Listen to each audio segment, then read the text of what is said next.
I rank where the view is nothing less than phenomenal for how I express and project from my abdominal. The only view better, both my daddy and my mama know. No living parents, my sons give me balance. My wife is my serenity, this mic is my identity. The world is foul enough, that's why I write without obscenities. Provoking danger with broken language and spoken anguish.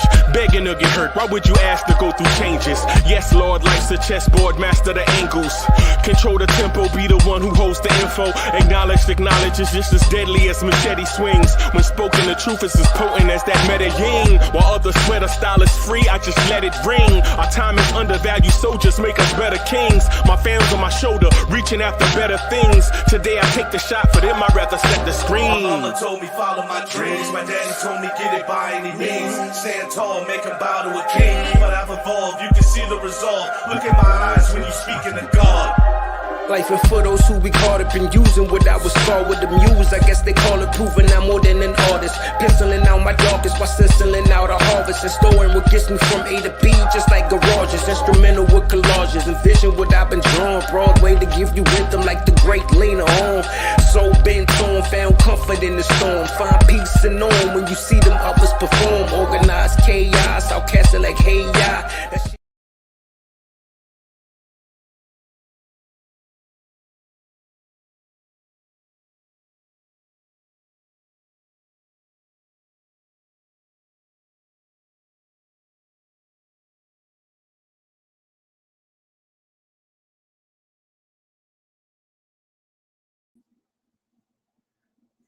Yo, what's good, party people in the place to be? It's your man, Uncle Freezie. What's good? It's good to see y'all. And I know y'all thinking like, yo, we doing a Knicks Morning Drive? My watch must be broken. Nah, your watch ain't broken, man. Your watch ain't broken. Matter of fact, you good. You good. You good money. Right? You good. It's your man, Uncle Freezie. He a little bit off, man. Was feeling ill this morning, man. Something I ate. I messed around and cheated on this diet, and it had my stomach turned upside down, inside out. Yeah. But it don't stop the Lawrence Hill train. We here, baby. We here. We here, right? The beat don't stop for us. We rock. And so what I'm going to say is salute to everybody.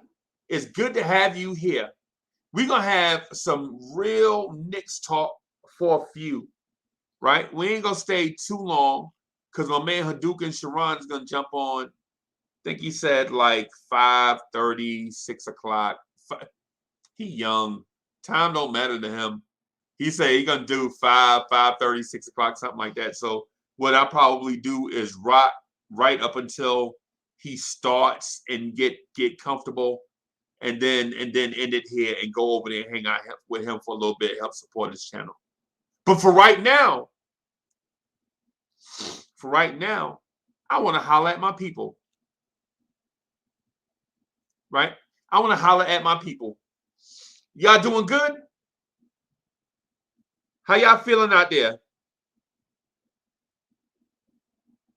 How y'all feeling?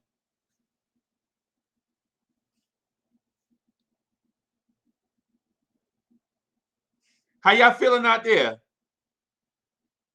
Y'all want me to hype up the crowd. Okay.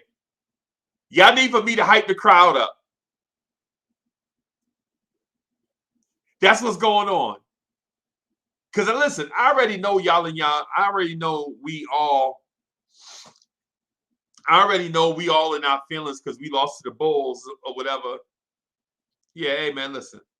I'm gonna get to that. But I ain't concerned. I'm not concerned about the Knicks or the front office or about Tibbs or the roster or the offense or the defense in this moment. In this moment, I'm concerned about my peoples. That's all.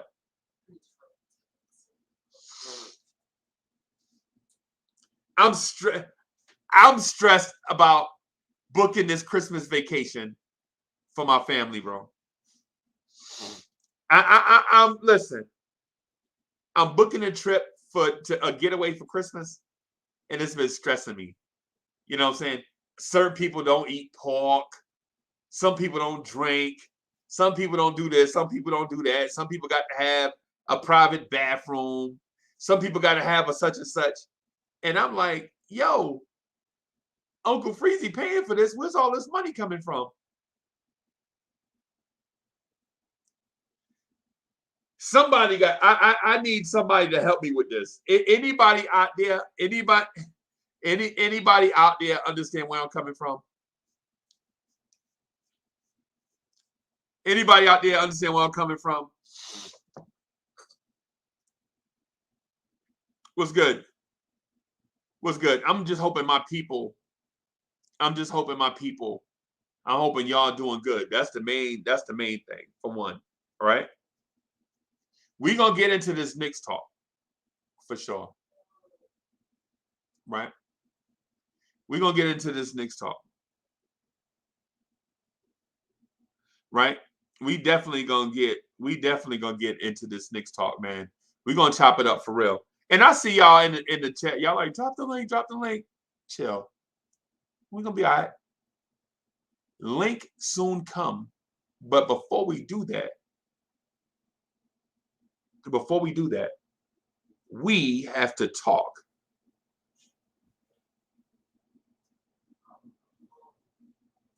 We have to talk, right? We got to talk about some stuff. First of all, let me do this. Shout out to my man Jonathan Macri from Knicks Film School, man. You do excellent work. You know, I know we talk behind the scenes, but I gotta put some positive vibes out in the universe where people can see it. I talk to Matt probably about once a week, twice a week or so.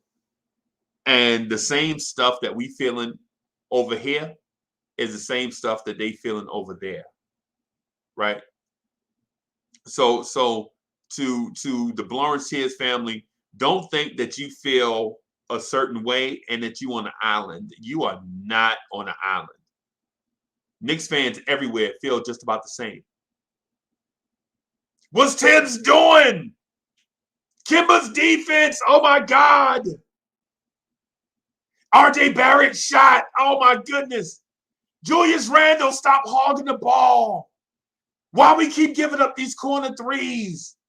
Why is the front office not doing anything? So the same stuff that y'all feeling here with me, you know what I'm saying, the Lawrence Tears family. And shout out to the Lawrence Tears family, y'all. You know, we've been at this for a year now. Y'all have grown this Lawrence Tears thing into something. We don't know what it is exactly, but that's okay. Because we growing. We are gonna be exactly what we want to be, whether we know what that thing is or not. So shout out to y'all for being long and strong. You know what I'm saying? Lawrence Tears, we've been doing this for over a year now. Right? So what I want to do is talk about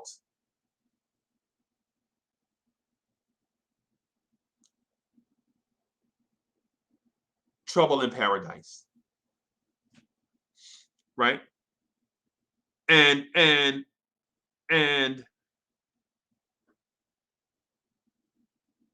I want to talk about Trouble in Paradise, right? And for those that understand literary works, you understand that just because you have trouble in paradise does not mean paradise is lost.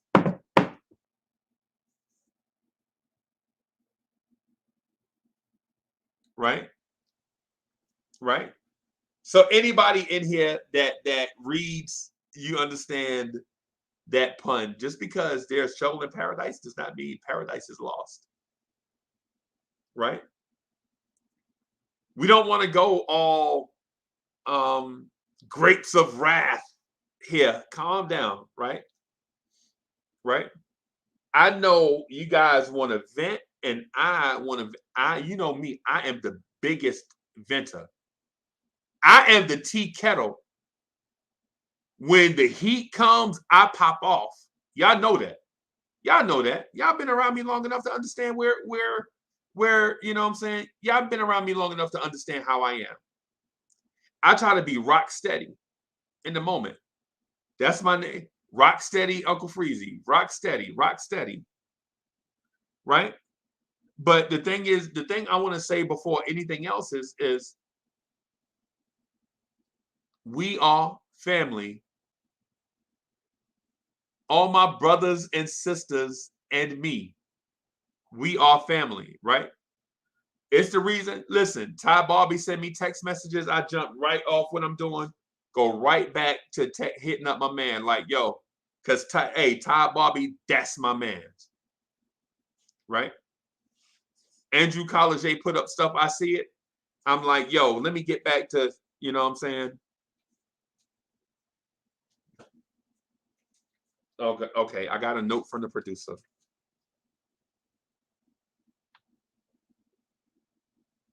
All right, I'll just do it myself. I'll just do it. Hold on, I got a family issue. Hold on. It ain't gonna take but like 4 seconds.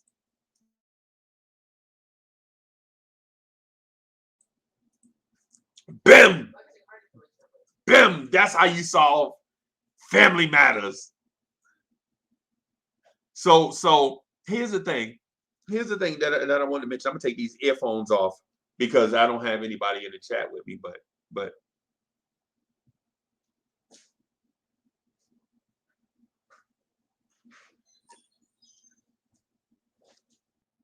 so here's the thing.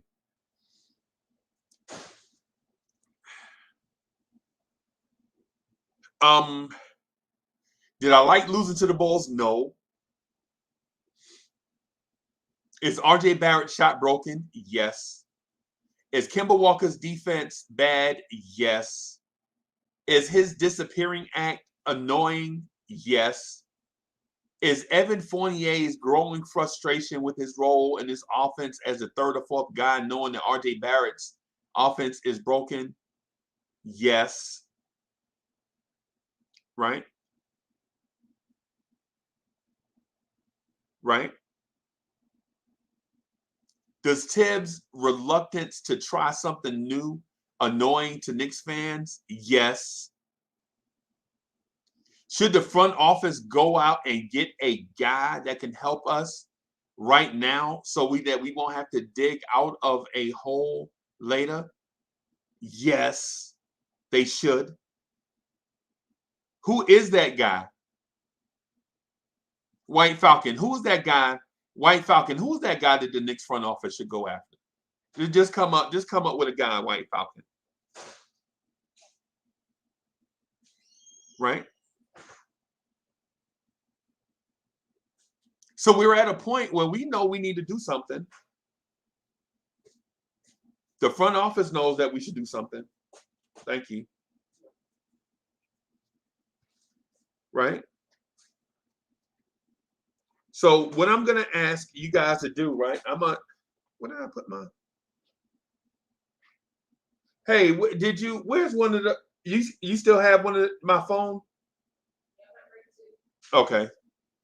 I got like 59 phones. Don't ever have 59 phones.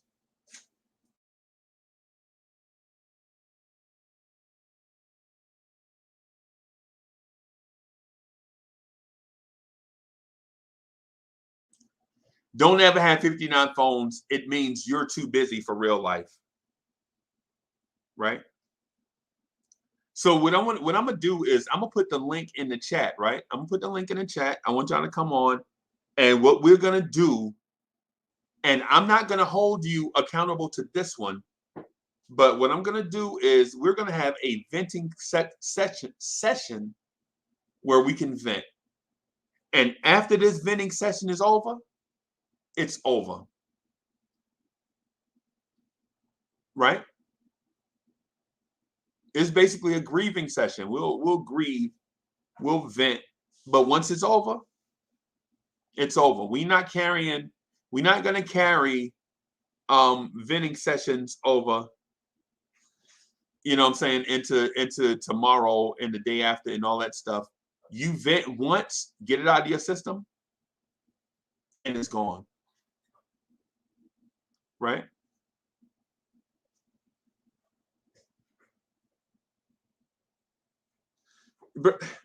Listen, bro, y'all think I'm bugging. I'm not playing. We got phones everywhere, bro. Because I got to keep certain stuff separate. I have to keep certain stuff separate.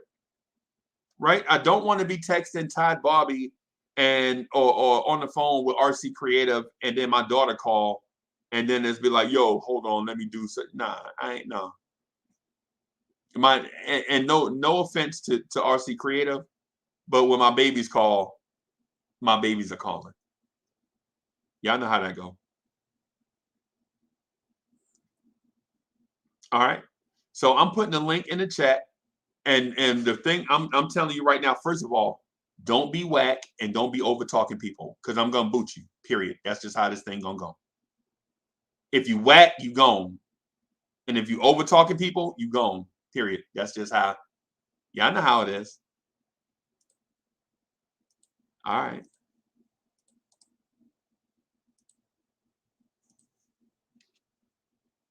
So there is that, right?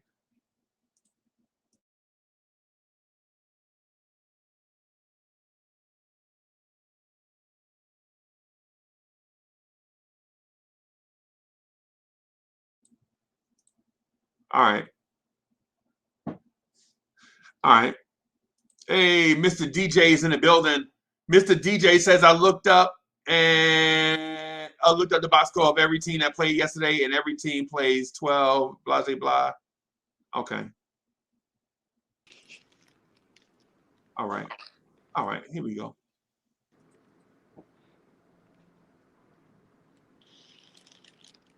All right. Here we go. Yo, what's up, fellas? How y'all? Salute, Unc. How you doing? Good. Good. So, learn and laugh with Damian Martinez. Okay. What's good, boss?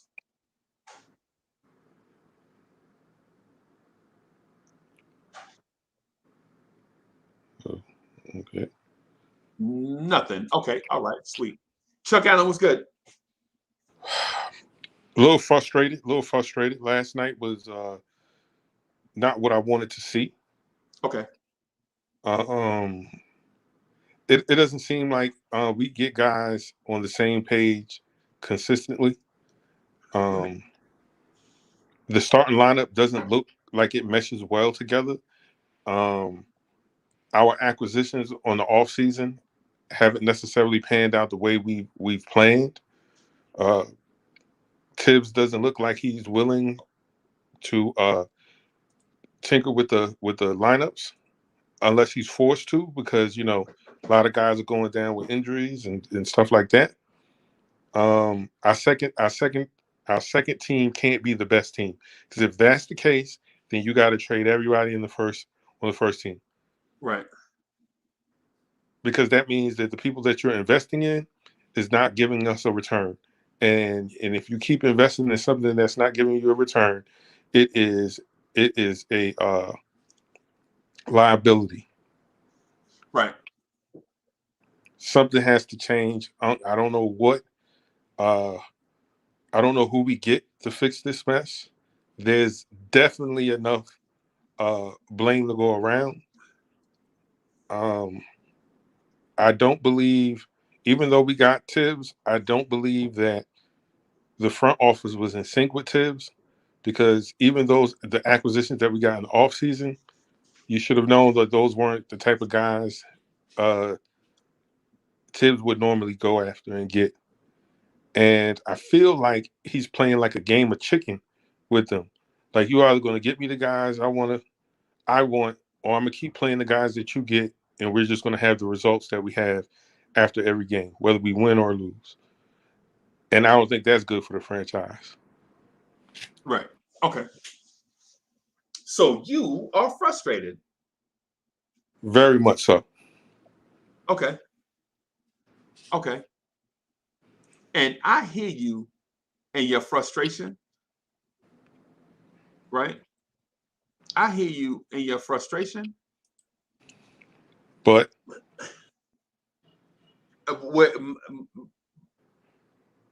okay, so as somebody who's a fan of what you bring to a channel, I'm a huge fan of your thinking, right? I'm a huge fan of the way you think through stuff, bro. I ain't gonna lie to you. You know what I'm saying?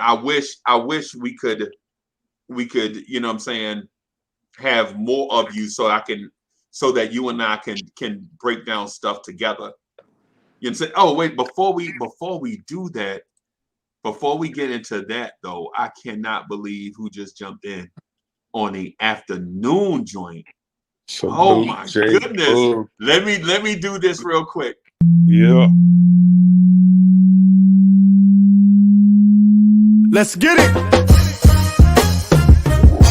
Y'all be spitting with your flows, I'm just podcasting. That's right. On the air every day, I'm just podcasting. You don't know what that mean when I say I'm podcasting. I'm broadcasting these flows with the podcasting. Every day of my life, I'm just podcasting. Right. Share my dreams with you, mean I'm podcasting. You can see my vision through the podcasting. But don't forget. Yo, J Boogie is in the building. What's good, sir? Yo, we can't hear you, boss.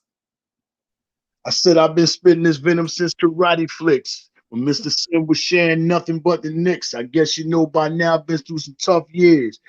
And now I know why we all right here with these blowing tears. What's up, man? Bam! What's good, man? Bam! What's happening, man? How y'all doing, man? How y'all feeling, man? J Boogie, we need some positive vibes, bro. I ain't gonna lie. I'm frustrated. Knicks Nation is frustrated. Chuck Allen expressed his frustration. The chat is frustrated. Well, just blame it on the timing. Bad timing. That's all. Bad timing. See, if this would have happened, if we'd have played like that this year, and with that crop of free agents was coming, we'd been strapped. Everybody got to realize the crop of free agents wasn't nothing this year. You know what I'm saying? It was nothing. It was nothing. Everybody was either gone already on contracts or signing back. You know what I'm saying? Already up under contract. So Leon was just trying his hand, trying his poker hand. And what we got is what we got. You know what I'm saying? Because that's all that was available. So that's why we spend more time spending, going back amongst the guys that was already on this team. You know what I'm saying? But the best thing about it is we don't have non-movable contracts, man. We don't have that. We're not stuck. You know what I'm saying? It's just that everybody, including me, we saw what happened last year. And we wanted, we wanted that jump off this year. You know what I'm saying? We wanted to be knocking and smashing people's heads. We wanted to see the team come a grip. You know what I'm saying? Because we still riding high off from last year. But it hasn't occurred because it's like we starting all over again with some guys that's unfamiliar with one another. And they got to gel. And right now they're not gelling. And so what's getting people frustrated because we was looking so forward to a better start, a better beginning, and we didn't get it. You know what I'm saying? So now it's putting people on that, what Chubb say, pause. You know what I'm saying? That pause mode, like what's going on right now? You know what I'm saying? But the thing is, we don't have bad contracts. Anybody can be moved at any given time.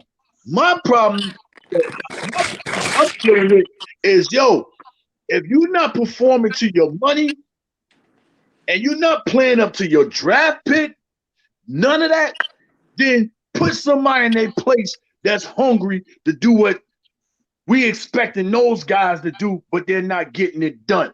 Put the hunger people in those positions, not the ones that's not hungry to get it. You know what I'm saying? Swap them out. I don't care about nobody's feelings. You get in your feelings all you want if I swap you out and have you coming off that bench. Okay, if the front office want to get mad at me and come down on me for me sitting money down, you know what I'm saying? Then so let it be. But I'm trying to do what I got to do to get this team on ship, and you know what I'm saying, and get us aboard and do what we got to do. That's what I'm trying to do, and that's what Tom needs to start thinking about, man. It is what it is, man. If you ain't playing up the par, guess what? You can sit down next to me somewhere down here and pull these splinters out. You know what I'm saying? And let them stick you in your butt. You know what I'm saying? For a while. I got a job to do, and I already been here 2 years. I got a 5-year contract. Best believe, for real, I ain't going nowhere. So y'all the ones that got to get yourself in gear. You know what I'm saying? That's the way I look at it. But you know, yeah, it's a couple of growing pains that we got going on. We mad because the beginning to start. You know what I'm saying? But sometime in life, it's not about how you start. It's about how you finish. You know what I'm saying? Don't forget the turtle beat the rabbit. You know what I'm saying? He started out slow, like. You know what I'm saying? And the rat, and he couldn't believe he got beat by the turtle. So let's just look towards, you know what I'm saying, the finish line, man. Stay positive, man. Stop all this negative and all that right there, you know what I'm saying? Stop, going all out of whack on the situations, you know what I'm saying? Just pray on things and let things get better. Remember, it's always somebody out there in a worse situation than you, and you all mad and all upset and you riled up because we losing basketball games. Things is worse than that in life. Right. Yeah, man. I understand that. We could be the Houston Rockets, but the silver lining for the Houston Rockets is you see their ascending talent. You know that in a couple of years they're going to be a force to reckon with all of the athletic young guys that they got, plus the draft picks that they got for the trades that they made. Now, I agree with you, Jay Boogie. This free agency class, there was slim pickings, right? So you got to do what you got to do. Like, you got to figure out, okay, well, what's the best value for the money? We all have our opinions of who they could have gotten in the offseason, which is fine. The only thing that I'm just frustrated, like, I'm not out of whack, but I'm just frustrated. Like, yo, we knew we were giving up something off defensively when we signed the two guys that we signed, which is not a problem, because we feel like their offense would have been potent enough to offset the fact that we don't have great defenders on the perimeter. But Jay Boog, when they not defending and can't knock down shots, it looks terrible. Bad. Oh, I get that, but that goes back. Yo, come over here and sit with me. I got somebody that want to knock that shot down. You know, that's just me. Right, and I agree with you on that point too. I agree with you on that point too. And then I ain't heard nobody. I ain't hear nobody going in at 2:00 at night shooting. You know, last year we was hearing all that. Where's all that at? We ain't hearing none of that. See, you know what I'm saying? I think it's within the team. You know what I'm saying? It's within the team. They got to get right. You guys going in the bathroom and washing their face and brushing their teeth and ain't got a mirror in there. They looking straight at the wall. They don't see themselves. You know what I'm saying? So they don't know how to talk to themselves and tell themselves how beautiful you look today. God bless you for working up my reflections. It's good to see you. See, them guys, they don't do that type stuff. You know what I mean? But man, I'm gonna be patient again. And I know my brother, the young Sugar Ray Leonard of the podcast, I know he got something that's gonna ease us out, man. First off, salute to everybody in the chat. Salute. The Salute. panel. Salute. Uncle Freezie, the richest network deal that he's established with MSG Network. He's sitting here acting like he ain't got no money. The man got $864 billion sitting in the account right now. But we're not going to talk about that right now. And $5 bills too. That's crazy. To the GM. Hey Chuck, are you sure you ain't available to take Scott Perry's place? Because the way you did that draft, brother, we could surely use that right now. Grammy Award winning Jay Boogie, salute to you, bro. Appreciate that, man. Thank you, man. Yeah, at this point, I don't know. You know, there's a lot of things that I look at, and of course, the front office is the immediate culprit because we lost our identity, and we didn't address it in regards to replacing the parts that we lost. The draft initially, of course, you know, I think we were all a little upset because there was a selection. A little, bro. Well, trying to be diplomatic here. Okay.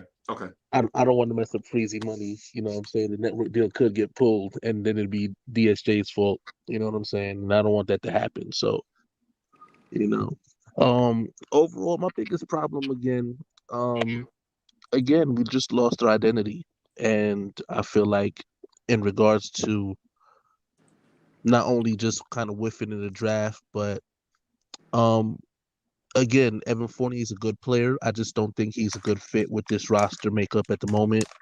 Um, Having a couple of good games doesn't mean that you're a good fit overall. Um, RJ Barrett sliding at the two, I mean at the three. Um, Again, he was very efficient last year as a shooting guard. So the only change that I could see is that you switched to the three, and now you're struggling because not only do you have to take the role of Reggie Bullock's defense, but you're also guarding guys that are taller than you, 6'8" to 6'10", on a more consistent basis.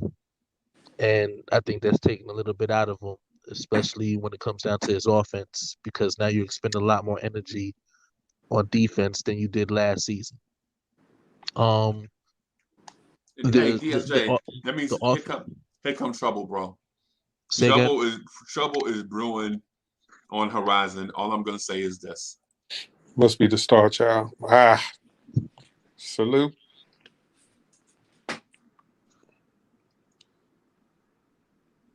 That's my cue, fellas. What's That's my cue. happening? Oh Lord. So Man. let's let Salute. DSJ finish his point, Yes, man. yeah, absolutely. Nah. Just again, like I said, I just think that there's a lot of things that we could poke the hole at. The offense is pedestrian, and it looks that way when you have again new offensive weapons, but they don't even look like even their regular selves. So it's a lot of things that they still have to work out. Again, to Jay Boogie's point, we have to exercise a little bit of patience, but even that can at points get very frustrating and waning. So again, it just buckle up because it's going to be a bumpy ride. Hey, so Brian Williford, thank you for your generous contribution, bro. Brian Williford says, look at EP stats last season and compare to Kemba. The only difference is Kemba scores 1 and 2 point per game. Shaking my head. Yep. So Jay Boogie, I understand what you're saying about the power of positivity, right? And so I believe in vibration. Like whatever you send out to the world is what you eventually gonna get back. You know what I'm saying? So I feel I believe in positive vibes, so that positive vibes can return to the place where they began, right? Mm-hmm. But I'm frustrated, bro. I'm in a place where I have to do the woosah, because what happens is the things that we hold near and dear go through the struggle, and when you feel helpless. And so the thing about this is this season is not just the beginning or the epicenter of something that we thought was going to be great. This is the fever pitch of something that started when Carmelo Anthony lost in the playoffs 9 years ago, right? And we thought we could build something positive off that. We were like, yo, we lost in the playoffs. That's all right. You know what I'm saying? We'll just go get them next year. And then there was an 8-year stretch in between there that there was frustration, right? And so as a Knicks fan, you remember that playoff series 9 years ago, and you're like, man, has it really been 8 years in between playoff bursts? And now, looking at this team, you're like, oh no, we can't go through that again. We can't go through that again. We lost in the playoffs, and had the same emotion, the same emotion, because the emotion that we felt losing to the Pacers is the same emotion that we felt losing to Trae Young in the playoffs. A dude, Clint Capella, talked noise to us. He's like, Crazy. yeah, I'm gonna be physical, and they ain't gonna do. There is nothing they can do about it. And as a Knicks fan, you like, who he think he talking to? And you were right in the middle of it. Right. Right in the middle of it. Right. And so you, as a Knicks fan, you like, yo, we not taking this no more. You know what I'm saying? And so the front office is like, yeah, Uncle Freezie, we ain't taking this no more. We gonna go get some offense to combat Trae Young and them boys. We know our defense was good. We just need some. We know our defense was good, great. We just need a little bit of offense to get us over the hump. And the little bit of offense that gets us over the hump has not been a little bit of offense that got us over the hump. And that's why at this point where we are right now, we frustrated. You know what I'm saying? We frustrated, bro. Because we felt like we were at the precipice and all we needed was some wind beneath our wings in order to take the next step. And that wind has pushed us backwards. The problem that I'm having with this team, and not with what you just said, Freezie, because you are totally spot on. I would have been kicking and screaming a few weeks ago and been like, "Oh, Freezie, you're wrong," but you're right. The problem I'm having with this team is that for all the times that we played against the Charlotte or Orlando, how these two guys that we have on our team would just kick our tails, point wise. They're not even doing that here. But then when you look at the other matrix, whose fault is it? Is it Randle's fault or is it their fault? When you think about it, I mean, a lot of Freeze. I know Freeze. We've been talking a lot, and I'm starting to really agree with what you're saying. I got to look at Leon Rose a little bit. I got to.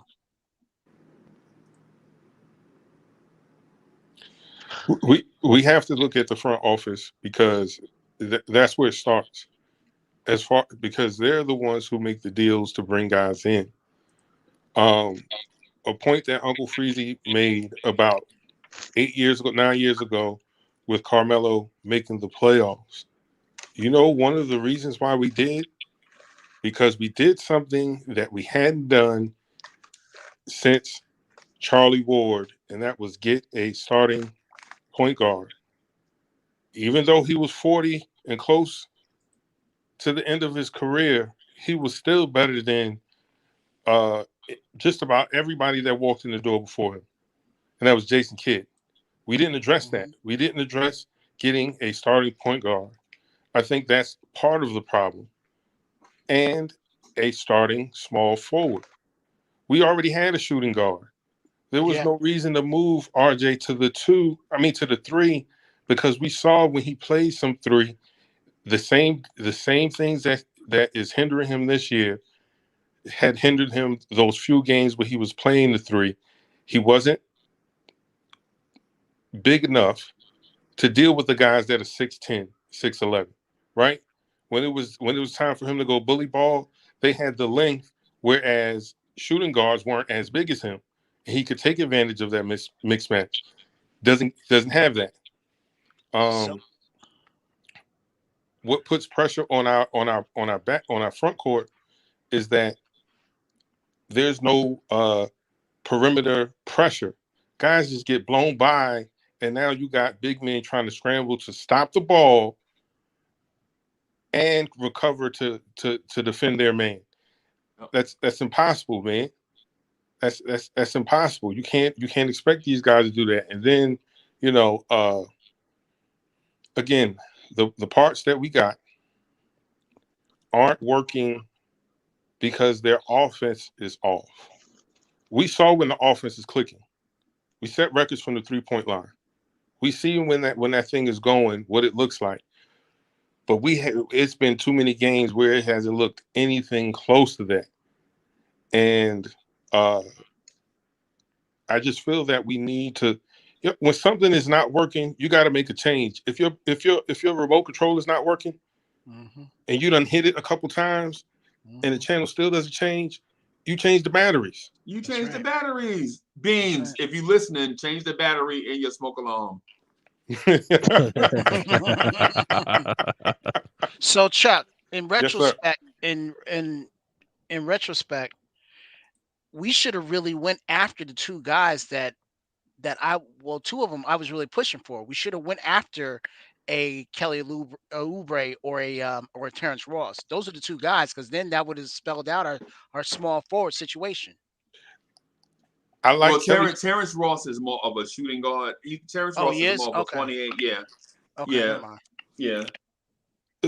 I like Kelly Oubre. I would have went after him for the simple fact, the kid's got heart.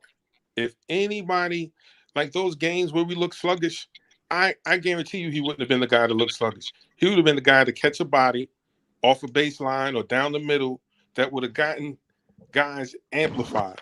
Like we have some guys coming off the bench, but we need that in the starting In the lineup. starting lineup, yes. Right. Like Yeah. our bench was cool. I liked what they did with it. They brought Alec Burks back. They brought Noel's back. That solidified the second string. It was the first team that we were replacing. Now, I know some people are like, yo, we should have kept Bullock. And I'm like, maybe. But at the same time, Bullock is not starting for the team he's with now. No, exactly. Neither is Exactly. Alfred Payton. Even Alfred Payton, right? So, like, bringing them back, like, you're not gonna win. You're not gonna win this as many games as you think you are when your starting lineup are a bunch of second string role players. Like that's just we got the most that we could get out. Like Tibbs, again, I used this analogy the other day. Is like the Jets during the Rex Ryan, Mike Tannenbaum era. Tibbs is like Rex Ryan. He gets the most out of guys that you wouldn't even expect. Like, come on, yo, Mark Sanchez was a bum. Should have never been picked. Name another quarterback from USC. Don't say Carson Palmer because he was borderline bum too. Name another quarterback from USC that was any good. None. Not one. But they took him anyway, just because. And the Knicks made the same mistake. Like, no, you don't just take a guy just because. You get the right guy for your system that is going to be the leader of your team for the foreseeable future. You don't just pick a guy off of, he wasn't even the best person on the board. And we did the same thing. Fumbled in the draft. Then our front office signed. Come on, man. Scott Perry has to stop with this love affair with old Orlando players. It's not working. I'm glad you said love affair. Okay. Yeah. I'm glad you said love affair, because my thing is, where's the love? Where's the love on our team? Where's the happiness on our team? Where's the togetherness on our team? Where's the rooting for a player and cheering for him to big him up outside of him making a big play? See, we all rah when a big play happens, but we're not rah and motivating and talking to one another when the big play is not happening. But you look at these other teams, they all happy, they're all for one another. We're not for one another. It's almost like this guys is jealous of one another, or mad that a person is taking their spot, or mad that a person might get their money, or mad that a person might take their shine. You know what I'm saying? That's what I'm looking at amongst our team. We're not happy at all, man. No loves, no hugs, unless it's a bigger play. Look at them on the layup line. They're just really walking by one another and everything. So when I see that, that tells me how the game gonna start. You know what I'm saying? I can tell what you're gonna do by just being on the layup line. If you come to get busy or what, guys is just out there. You know what I'm saying? Like, okay, we here, we made it. No, it's not about we here, we made it. It's about you staying and representing now, man. Ain't nobody representing, you know what I'm saying, that orange and blue no more, man. And it's like I don't even feel really confident when we go on the floor now. You know what I'm saying? Because I don't see nobody motivating one another. Nobody talking to one another. Nobody. Yo, the game that we went to, that me and you went to, what did you see out of that team that we're not seeing out of this team now? They was together. Outside of, you know what I'm saying, that dude that ain't here no more that was sitting off to the side. They was together. they was losing together or they was winning together, but they was playing for one another.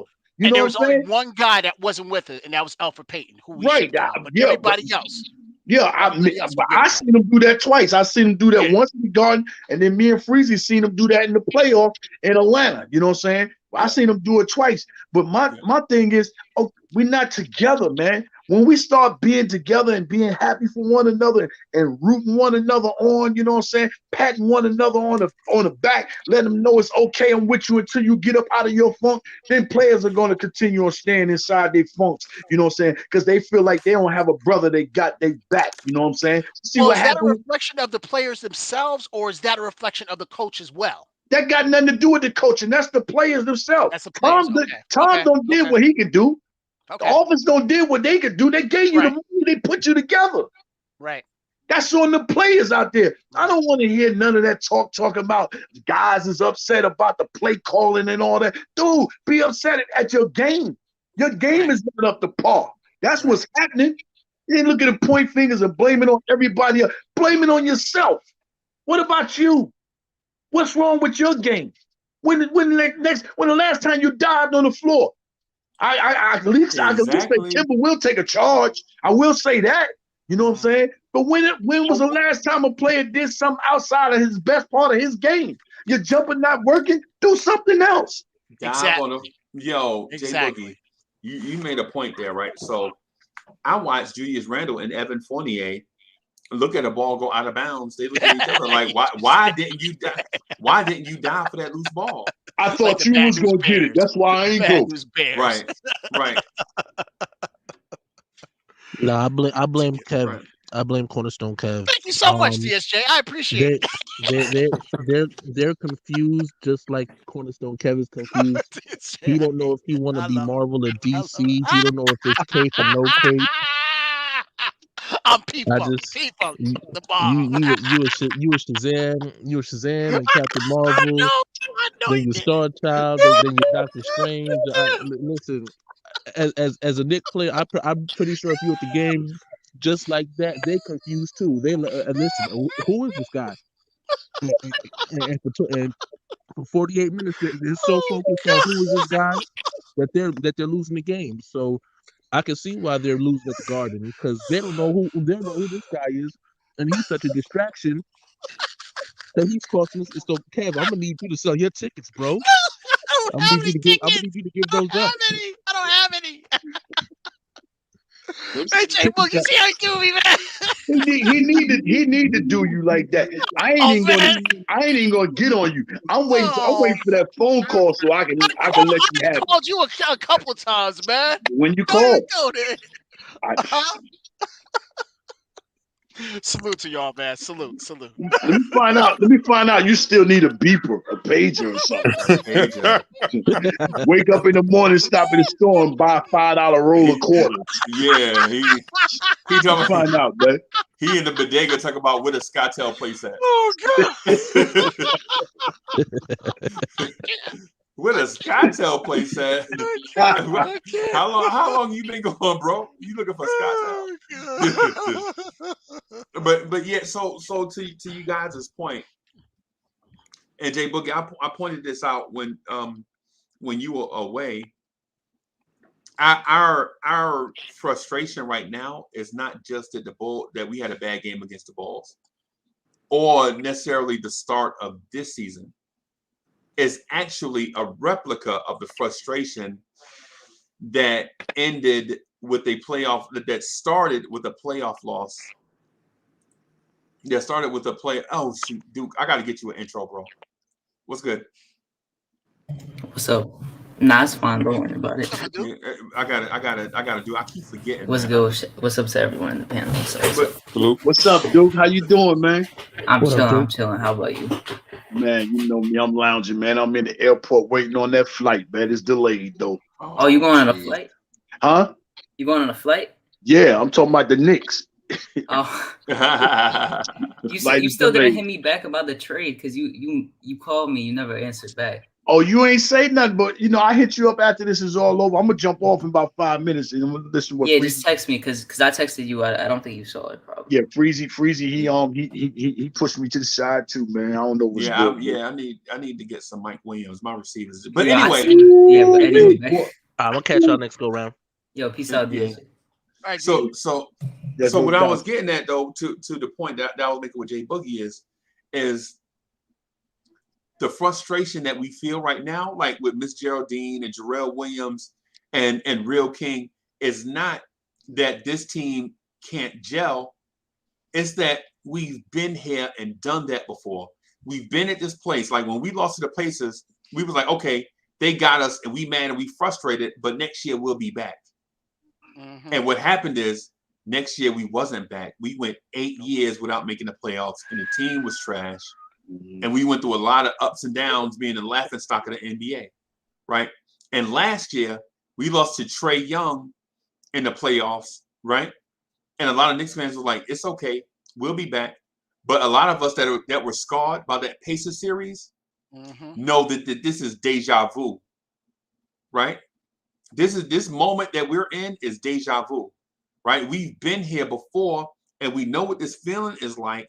And so instead of us, saying, acquiescing to the moment, like, yeah, we'll be back, blah, blah, blah. We like, no, we ain't gonna go through this no more, man. We ain't gonna take this mess no more. We frustrated and tired. We broken down and tired. You know what I'm saying? We want a champion, and people keep saying all we have to do is this. And when we do that, we don't ever get what we want. We've been through this for 40 years of the same repetitive cycle of we got movable contracts and 2 years, such and such free agent to be available. All we got to do is show such and such that we can win some games and we can sign such and such free agent in 2 years, right? We've been through this a bajillion times and we don't want to go through it no more, man. We want to develop quickly RJ, Obi, McBride, Grimes, and Sims, and Mitch. We want to develop our own stars, man. Why we always got to go to the free agent market, the grocery store, to buy something that we know we can't ever get? Knicks fans are like, we done had enough. We want our own stars. It's and it's the reason why some people are so hard on Randle. I like Randle. I feel like Randle, even though he played more years for other teams, is a Knick, right? Through and through. He already been through that thing when Knicks fans been all over him. He already redeemed himself, made the All-Star team in New York City. You know what I'm saying? He been through the grinder. People hated Randle. They hated Randle. First season here, blame Randle for everything. He went to y'all and was like, yo, that's my fault. That's my bad. I'm a man and I'm flawed. But I tell you what, this year right here, I'm going to prove to y'all that I'm a Knick. And not only did he do it, he did it on the biggest stage, carried our team to the playoffs, made the All-Star team, was the most improved player of the league. He told you that he was going to put the work in, and he did it. You know what I'm saying? And now we like, yo, well, we got to blame Randle for some more stuff. Instead of saying, get Randle some help. Well, some stuff is self-inflicted now. No, it's not. Let's be real. No, it's not. Yes, it No, is. it's not. I saw No, him not. take That's bullshit, 3 Kev. straight. That's bullshit, Kev. You BSing. You trying to throw. You can't use that word, man. You trying to throw blame. You trying to throw He said you blame. can't use that word. You trying to throw. You trying to throw. That's on your channel. You trying to throw blame on a dude that made the All-Star team, but the other 14 players, you don't want to give them no blame. That's not how it works in real life. Are you really, Uncle Freeze? You gonna think I'm not gonna give any of our team? I'm giving. You didn't say the other 14 guys. You said some of the stuff is some of the stuff you could blame Randle is self-inflicted. Is self-inflicted, but a lot of stuff. How do you go from being? I saw Randle for 3 straight possessions put up a 3 that didn't go in, and then the other team really 3. Really? He missed 3 shots in a row. That's your argument. Oh, come on. There's plenty of that's your argument. So let me ask you. You cut me up to say Randle missed 3 shots in a row. So what I can do? Bro, I saw Michael Jordan miss I saw Michael Jordan miss 12 shots in a row. Every other game, I can go through every game that they played this season and see exactly. You can nitpick Randle. Exactly. It's not just him. I'm nitpicking Evan. I'm nitpicking. You said his was self-inflicted. Some and of you it. didn't I didn't say some stuff is self-inflicted. Nah, bro. You are unrealistic. I didn't say you all are unrealistic stuff was fan, bro. Whatever, man. And it's the reason why Stars don't. Right, it's the reason why Stars don't want to come here. Because Cornerstone Kev is gonna be like, I don't know why Michael Jordan want to wear 23. I don't know why Michael Jordan want to wear black sneakers. We still trying to get people here. Nobody wants to come here. The dude was a young cast-off journeyman with potential. He came here and put up empty stats, Keep talking. And got slammed for it. Keep talking. He came to you on his hands and knees and was like, you know what, y'all? I'll admit that I can do better. And I will be better. And what he did was followed up on what he said. He was the most improved player in the league. He put a thing in the Players Tribune and was like, yo, you know what? Y'all were right. I was wrong. I was selfish. I did things the wrong way, but I'm going to change that and prove to y'all that I am a Knick. And not only did he do it, he dragged your team to the playoffs. He was the most improved player out of 440 dudes that played that season. He was the most improved out of all of them, made the All-Star team, and repped your city. And you coming up here talking about, I saw him miss 3 shots in a row. And you expect me not to believe you not being petty. Hey, can somebody pull up that second team lineup that he made? Yeah, and you wouldn't. You about that? He played on he made the second team with LeBron and all of them. Don't forget about that lineup. That man made that lineup. He deserved it. He took that. He earned all that. But see, I'm not disputing that. I'm not disputing none of that. Everything. Man, I'm gonna tell you point blank straight like this. Ain't nobody gonna say it. I'm blaming RJ. Until the team, RJ is the reason why the team is like it is. And I'm with you on that too. I'm gonna start saying it. I don't know. People don't want to say it. I don't know how many bunnies he missed last night. They scared to act like RJ. RJ is a problem in the wrong way. Right. And I'm gonna answer Jay Boogie question. So Jay Boogie, that team that you mentioned, all NBA second team, all NBA, all NBA second team, LeBron James, Chris Paul, Damian Lillard, Joel Embiid, and Julius Randle. Oh my God, he made that? Yes. Great company. That's why I was telling Cornerstone Kev, saying that Julius Randle missed 3 shots in a row. No, that's not. No, he pounds the ball too much. All right, he pounds the ball too much. Okay, all right. So if you want to go there like that, he pounds the ball too much. He holds the ball too much. That's the reason why the Knicks not winning. And everybody in the chat will say that. Everybody in the chat will say that. Who's our best playmaker on that? He is our best player. He is our best player, but he pounds the ball too much. Right. He just pounds the ball too much. But what is he supposed to? Okay. If I'm on the team, why did you bring Kemba Walker here? Kemba Walker sounded like a great story behind doors. That's why Kemba Walker is not a playmaker. No. And I'm not asking him to, but he can still bring the ball up, correct? And let Randle work from the post. What's wrong with that? That's all I'm saying, Duke and Sharon. That's all I'm saying.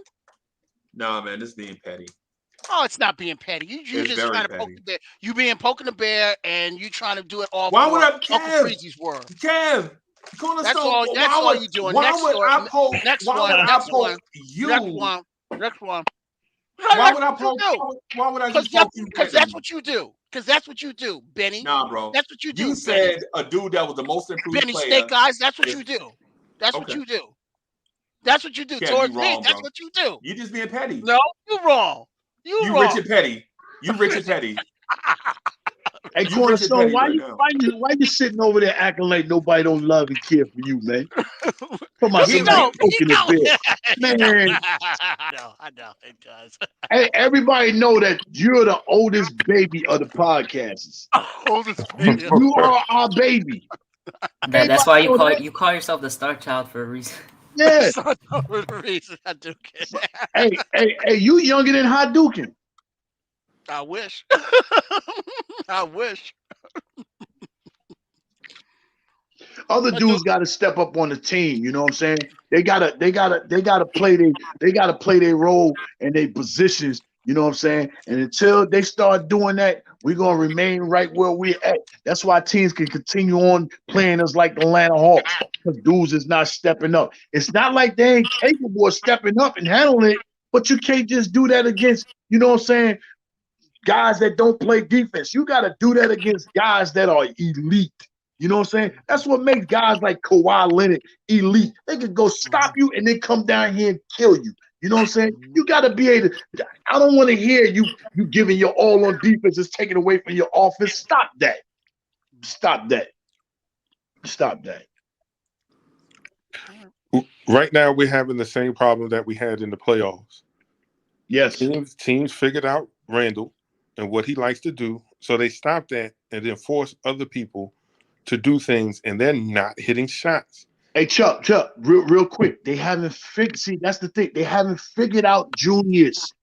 They figured out that the other dudes is trash. Okay, there you go. That's what it is. Right. That's my point. That's what I was telling Cornerstone Kev. Is that we don't have a Randle issue. We have a supporting cast issue. Like I brought up the point, and people keep glossing it over. I said that Michael Jordan is 2-9 in the playoffs without Scottie Pippen. Right? And people are like, oh, okay, 2-9, that ain't that bad. Really? Yo! Oh my God. Hey, Cornerstone Kev, you are in trouble, bro. Let's go. Kev, it's about to be live trouble. now. Yeah. You are in What trouble. up, y'all? Come on. What up, y'all? Let me wrap up my fists. Put my gloves on. No, I'm just my youngest uncle is in the building, y'all. Jay Boogie, what up? Hadouken, what going up? on, man? Kev, what up? Chuck Allen, what up, man? How y'all doing? Thanks what for sending me Uncle that Freezie? yesterday. Thanks for sending me that yesterday. No problem. Trying to figure out this Saturday right now. Trying to figure it out. All right. Yeah, we'll talk. We'll talk offline. Yes, we have to. We got to stop saying we're gonna talk, but yeah, trying to put it in motion. Yeah. All right. Listen. So listen, I just left the shoot around with Sim, so I'm just coming in a conversation right now. Hey, how's Sim doing, bro? Sim's good. Sim. He's all I right. texted him. He didn't respond to it yet, but yeah, man, I be wondering about that brother, man. Hoping all is well over there with NBK. Got you. Yeah. Everybody's okay. I just want to say, listen, I still think people are overreacting just a little bit, right? I think people had, high expectations for this team, but at the same time, people are saying that we're rebuilding. You know what I mean? I think the Knicks are still in rebuild mode. This roster is not finished yet. I think the front office and all that is still looking for ways to improve this roster. And I just think people had unreasonable expectations, like 50 wins. People were throwing out the 50 burger and all of that in an improved Eastern Conference. I just don't think that was correct in the right way to look at this team. I think that this team is improving. They're going to get better over the course of the season, but there's going to be some lapses, and we just have to be able to accept that and understand that there's a process. It's Uncle Fulio saying that it's a process to be patient. Okay, right, Kev? But Josh, my only problem with this team, with the games that we've played, is that we haven't been blown out by any team. Mm-hmm. All of the games that we've lost have been winnable. And I'm just not seeing the consistency that, or what Jay Boogie was saying, the togetherness that I saw last year. I know last year was last year, and this year's this year, but I'm just not seeing it. Like, there's no reason why we should have lost to an Orlando team twice on our home floor. That's ridiculous. Kev, can I ask you a question? Okay. At this point, because you mentioned last season, right? You say you don't want to keep bringing up last season, but you mentioned this, so I'm going to go there. At this point in the season, last season, what was this team's record? We were I think a game below 500. We were under 500, right? We were under 500. This team wasn't anybody that you expected to do anything or anything like that, right? This team right now has a winning record, and I know that we're one game over 500 now, or whatever the case may be, but we started off the season, 5-1, right? So I think this team has improved based on the pieces that we got. We haven't been knocking down the shots that we've been supposed to make, right? You know, Fournier's been missing shots, RJ's been missing shots, but the shots are there, right? That's the important thing. I think the shots are there. I think when the ball goes in the basket, we won't even be having this conversation right now. People will say, oh, there's some continuity, guys are knocking down their shots. So I just think people need to be a little bit patient with this. I think, you know, things are starting to evolve. I like what I seen from the offense yesterday. Some people don't like it, but I really did like what I seen from the offense. I think there was some chemistry that's being established between Kemba and Julius Randle. I personally like Julius Randle at the 5. I think that opens up the entire offense. I believe Mitchell Robinson is a little bit of a liability out there offensively. Defensively, we can use him. And I think that's why Tibbs wants to keep him out there, him and Nerlens. I think they're important for that aspect. But offensively, I think they clog the paint. And that's why you see Julius Randle, Fournier settle for long jump shots. And when the shot's not falling, we don't have anything else to fall back on. So and that's what I'm saying. Why can't Julius work from the inside? Because size. Kev, because again, with Mitchell Robinson's man there, it's very difficult for Julius Randle to drive to the basket. People are saying, you know, I want to see Julius Randle roll to the basket more. I think how? Right. With Mitchell Robinson and Nerlens Noel there, I think that's very difficult. Now, him at the 5, that's why you seen yesterday, Julius Randle was rolling to the basket almost every play out there. You know why? Yeah, but a blessing in disguise. Yeah. Nerlens Noel got early foul trouble. The Knicks had to depend on Julius Randle at the 5. That's why you've seen Julius Randle in the basket all by himself at the basket. But my problem is hold on. Hey, Ethan, what's good? The 5 matchup for Julius Randle was the most optimal it's going to be for him the whole year. So we can't rely on saying, "Oh, let's play Julius Randle more at the 5." When Ethan, that was the most but Ethan, that's not what he's saying. But what he's implying is doing it in spurts. Not starting Randle at the 5, just doing it in spurts. Correct. Also, I'm not even worried about production. Like, I'm not even worried about the production. I'm not even worried about Julius Randle scoring 30. I just think that the spacing is so much better on the floor. If you watched yesterday, the Knicks had so much open space. That's why there were so many open lanes for RJ Barrett to get to the basket. That's why you've seen Julius Randle have the paint all to himself, him being able to work inside without having to worry about Mitchell Robinson's man or Nerlens Noel's man there, because they can't spread the floor. That's why I've always said the Knicks right now need a stretch 5. And right now, because we don't have that, put Julius there. I think it opens up the entire offense. But with regards to last night's, hold on one second. Just one thing. Regards to last night's game, he had David Caruso on him. You should be taking him left and right. And I don't think that he took advantage of that. So first of all, it's not David Caruso. Yeah, it's not David Caruso. It's not CSI Miami. Yeah, it's not. It's not. Yeah, This is not CSI Alex. I just meant Caruso in general. I want to hear what Ethan has to say. The spacing part is correct when Randle's at the 5. Spacing is a lot better, but it's about what you do with spacing, and we still have a bunch of low IQ players on this team that they don't know how to do. They don't know what to do properly with spacing. Because if you can go to 67% of Alec Burks' wing threes, what are they created off of? They're not created off of Randle's playmaking and spacing. They're not created off of D-Rose driving and switching. It's created off of IQ's down screens and Obi's down screens. Mm-hmm. That's what leads to it. And then when you have those lineups at Randle at the 5, the only 2 people that are setting down screens on there are RJ and IQ. There needs to be a more balanced offense when it comes to people willing to dive more, because we don't have enough divers on this team. And the only part of this open offense, this open spacing concept that we're trying to run with these shooters, is that we have no movement. And that comes from, and it goes to Fournier not running off as probably as he should, and not slipping back as much as he should. That goes from RJ not telling his bigs where to go on the pick and roll, because sometimes he miscommunicates with Mitch on the right side, because he usually just drives up. So when he does on the right, he miscommunicates with Mitch. It goes to Randle not diving on the pick and roll, because I've been asking him to do that for a while. Hi. Say hi, Uncle Fulio. Hi, That's my calling card, y'all. That's my calling card. God bless y'all guys, man. And I talk to y'all. I'm still in the chat listening, man, because y'all guys got great opinions, man. I love y'all work, y'all energy, y'all thoughts, and everything y'all bring to the table, man. We'll talk to y'all later, man. Recap lesson. Salute. Ethan, so to respond to what you said, I totally agree with you. But again, the starting lineup plays way different than the second unit, right? I think the expectations are different between both units. I don't think it's a excuse me. I don't think it's a necessarily a low IQ thing. I just think the way their skill sets, the way they play, right? That's when Randle was in though. That's the part where No, the no. works thing too, because they did play together too yesterday. So I won't say okay. The things that I brought up weren't low IQ, but we're still not a high IQ team when it comes to the rest of the Eastern Conference, because I can name about 7 other teams who I think have better IQ players than us. Okay, yeah, I agree with that. There's no, I mean, I'm not contesting that part of it. I'm just talking about what we can do to make the starting lineup work. That's what I was really getting at as far as the starting lineup, and just having most of the starting unit, those guys get open and not get open, but have a little bit more continuity. And I think spacing is a big problem when you have Mitchell Robinson out there on the floor.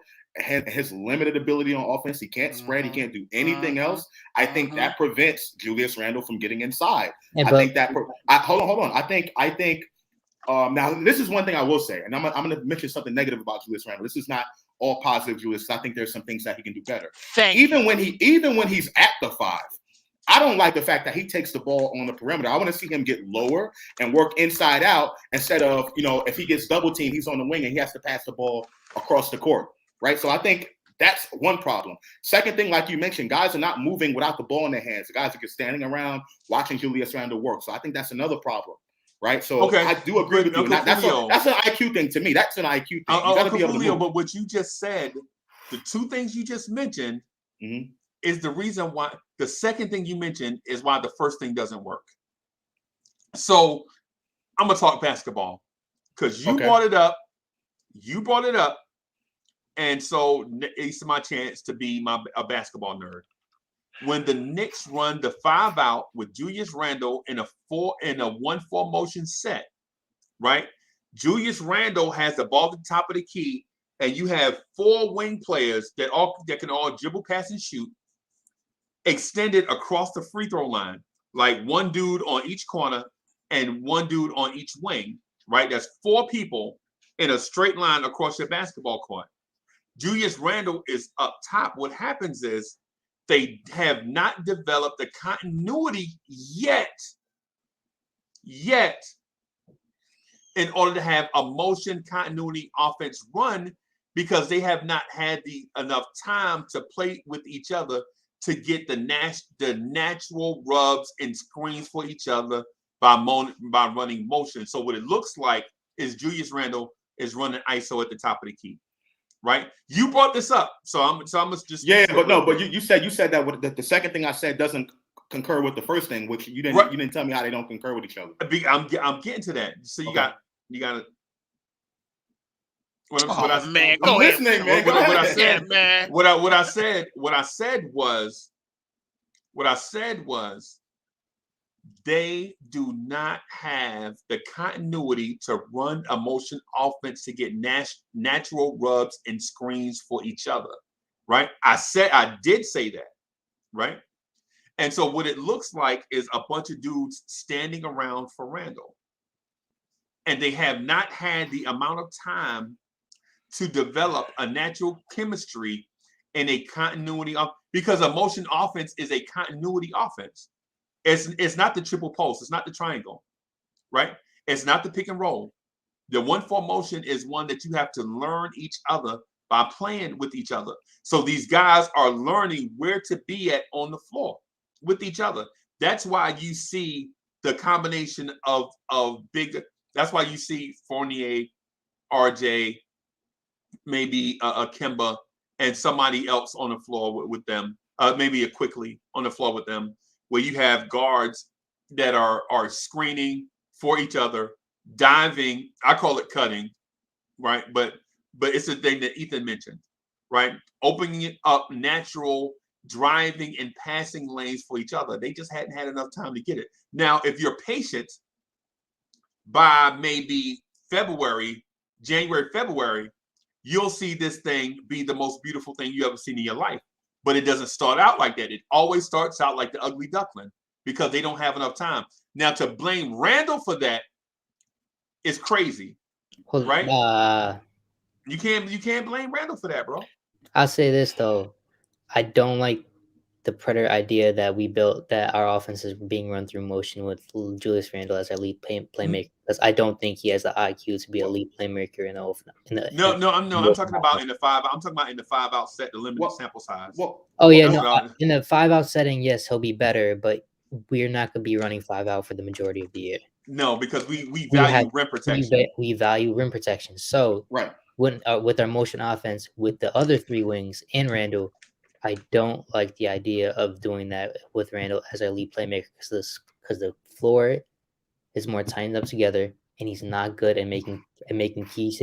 He's not good at evaluating shades. And what I mean by shades is not straight up double teams, but shading into the 2 areas of the zone on one half and the other half. He's not good at evaluating that. Right. So I just want to respond to Freezie first, and then I'll come back to Ethan. So Freezie, first of all, I didn't say anything about the motion offense. That was a point that Ethan brought up, which I kind of agree with, right? Which I'm going to come back to that. I'm going to circle back around to that. My whole purpose of Julius Randle playing the 5, right, is because, again, it opens up the paint a little bit more. And then we'll have more opportunities to get to the basket whenever those shots aren't falling. Typically, when you see Mitchell Robinson out there, or Nerlens or whoever playing the 5, that's not Randle. You have a big out there, Jericho Sims, whoever, right? We try to run some sort of screen and roll kind of game, but we always settle for those jump shots because, one, Kemba Walker is not going to get to the basket that often. That's not what his game is, not now, being a smaller guard. And 2, Julius Randle can't really get to the basket when you have that amount of double team, that second guy coming there, right? So we don't have any type of paint. The Knicks are bottom in the NBA in points in the paint. Right, we don't score that much baskets in the paint. We settle for those jump shots. With Julius Randle at the 5, it opens that up. That's why you've seen him yesterday getting to the paint a little bit more. The give and go with Kemba, or the pick and roll with Kemba. Julius Randle's in the paint, right? Now, circling back, Kemba ain't gonna work in that offense, bro. Circling back around to what Ethan said, I totally agree with you, Ethan. But here's the thing: who else are we going to run that offense with? Who else is going to be that guy? I don't think we have anybody else that can run that offense. That's why I constantly bring up this is bad roster construction by the front office. Exactly. Well, they don't necessarily have to run motion. I don't think they have to run motion to be successful. No, we don't have to run motion, but the players that we picked up are ideal to run motion. Right. Fournier and Kemba. They're ideal players to run motion with, but you don't have the assets on the teams to run motion with them. That's why I always brought up you run post triangle. You get a 6'8" wing who can defend.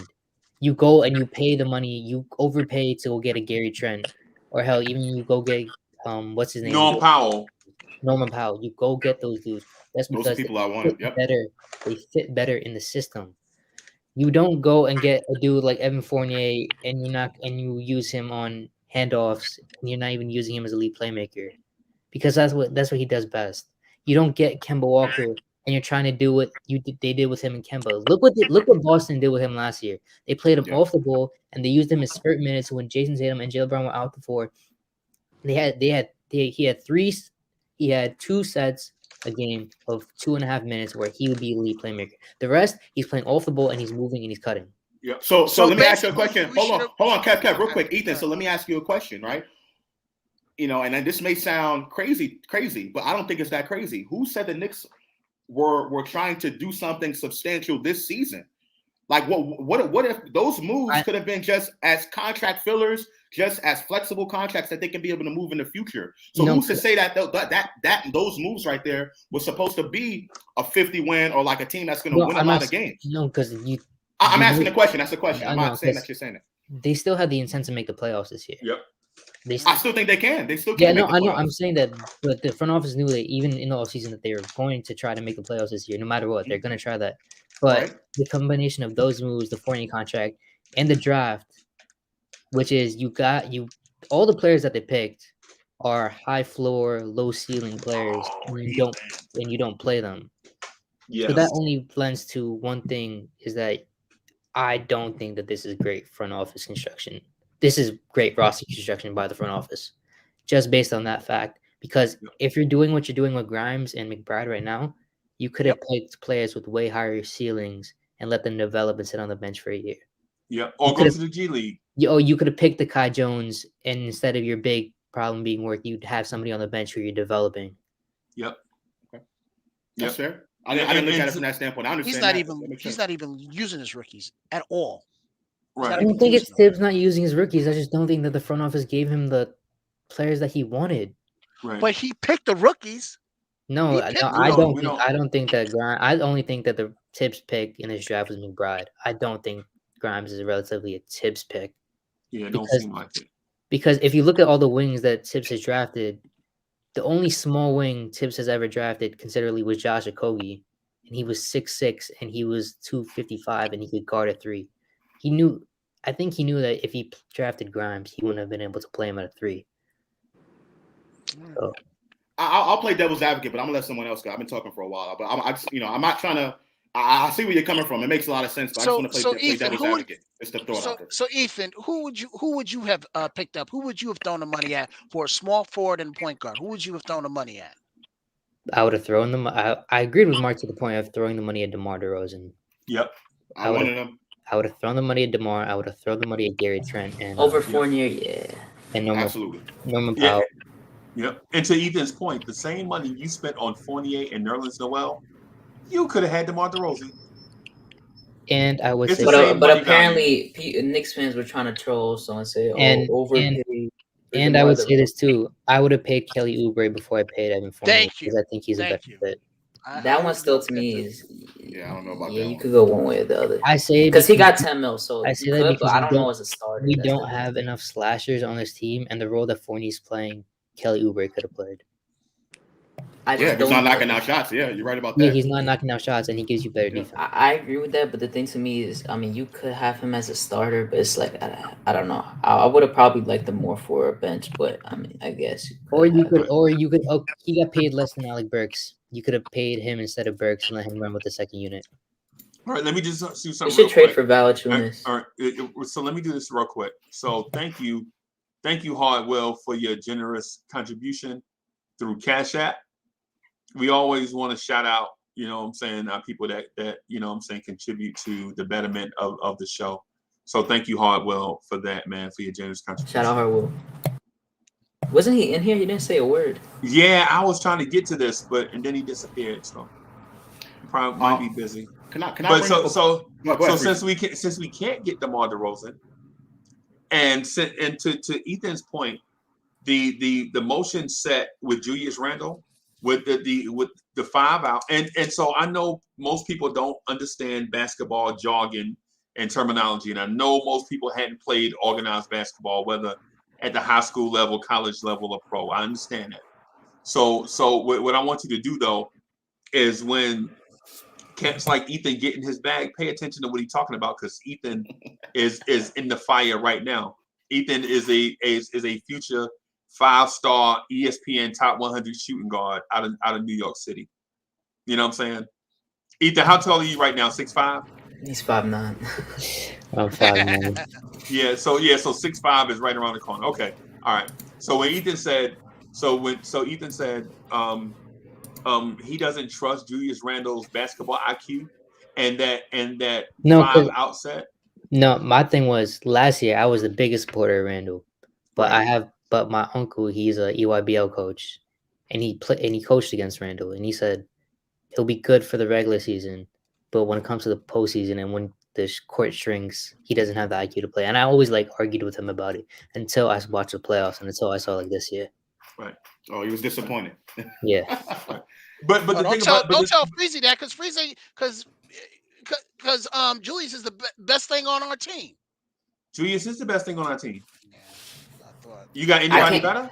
I'm gonna be honest. I didn't see too many people. I've seen people on talk about it, but I haven't seen people because I know people were going wild saying Julius was getting a lot of heat for yesterday, but I don't know. I don't think there's the only thing I could say he could get heat for is him not really. There's certain points where he did make 2 shots that you remember the shot that he kept pivoting and turning around. Yep. He got that N1. It wasn't a smart shot, but he made an N1. I'm happy he made it. But people were mad. RJ was open, Fournier were open in that situation. He didn't pass it. He had some plays like that where guys were wide open.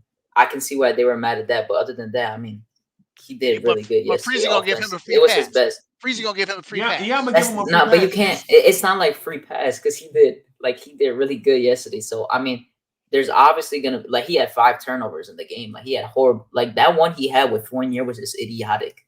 The one inbounding the ball made no sense. That was he a had Rose, like I think. That was a Rose, I think. yeah, whatever one or the other. But Randall tried inbounding it, and then he hit it on Rose to go out of bounds, and then he had like 3 in the first quarter. It was just bad, but like there's obviously going to be critiques in every game, so that is his critique for the game. But he did good offensively, and you just hope that he could continue to do good offensively. Yeah, and so just the thing with Randall that I wanted to mention, the point that Ethan was saying, just for the listeners, because everybody ain't played organized ball, and sometimes we get up here and sound nerdy, bro, and I don't want to sound too nerdy, right? And I'm talking about basketball nerdy, by the way. What Ethan is saying is not his basketball IQ, like not that he's a dumb dude. We're not saying that's it. We're saying that when teams make adjustments to Randle and show him different looks, he processes that stuff slower. Right? He can't figure it out. And it's not just a fact of it's a Julius Randle thing. You got to remember this dude's a 6'9", 250-pound power forward. And power forwards traditionally are not put in those positions to process stuff like that from age 5, 6, 7, right? So when you're 5, 6, 7, 8, 9, 10 years old, learning how to play a position, generally, if you're a point guard at 5, 6, 7, 8, 9, 10 years old, you're probably going to play that point guard or something similar to it your whole life, right? But when you're the biggest kid, you learn the game from a different perspective, right? You learn body positioning in the post, how to bang, how to finish at the basket, and all those things. And so while Julius learned the game as a power forward coming up, and he did, right in Dallas, he learned the game by being a snatch the ball off the rim, excellent rebounding high school power forward that can push the ball in transition. And as time went along, he learned to do other stuff. But Julius Randle was not a 6 foot tall point guard that grew into a power forward's body like Anthony Davis or Giannis Antetokounmpo, right? And he was not an elite, all generational, once in a lifetime athlete like LeBron James. The Or dude Evan learned, Mobley. or Evan Mobley. The dude legit came up as a power forward. He had natural ball handling skills, right? Because think about this, he's bigger than Taj Gibson, and Taj Gibson don't handle the ball like Julius Randle, right? Obi Toppin don't handle the ball like Julius Randle. So, but before you bash Julius Randle saying Julius Randle ain't this, ain't that, just understand what Julius Randle is a player, and then you can understand where Ethan is coming from. Because a point guard in those same situations that Ethan mentioned handle that stuff because they've been in those positions their whole life. So when the situations come, they know how to handle it because they've been a point guard their whole life, is what I'm getting at. All right, guys, I got to get on the road. It was great talking to y'all. Ethan, Haduka Sharon, my man Josh. Peace out. Stay safe. That other dude. Where you going? Got the hat on. It's I gotta 5 go o'clock. home.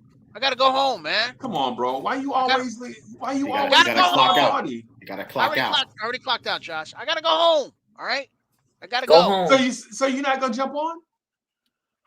I will jump on if you still. By the time I get home, I'll be on. I promise. Oh all my right? gosh. Then hurry up and go home. These Yeah, dudes exactly. these dudes in these new shirts, bro. You can't tell them nothing. Yeah, just don't worry. It's not as bad as it was in the summer, so it's fine. Yo, hey, Hard Will is back. Let me do this. Hard Will All right, back in guys. this. Hard Will was good. What's up, Freeze? Yo, you already know how we do, Freezie. Yeah, man. Appreciate you, Shout bro. out to this Appreciate panel. Yeah, you know What's how up? we What's do, up? Freeze. Yeah, just want to show support. Yeah, Peace man. to the panel. I We hear what y'all appreciate saying. Yeah, man. I agree with a lot of the takes. I agree with most everything what y'all saying, reference to Randle and the team needing to like basically have more time to gel together. I agree with Uncle Fulio was saying.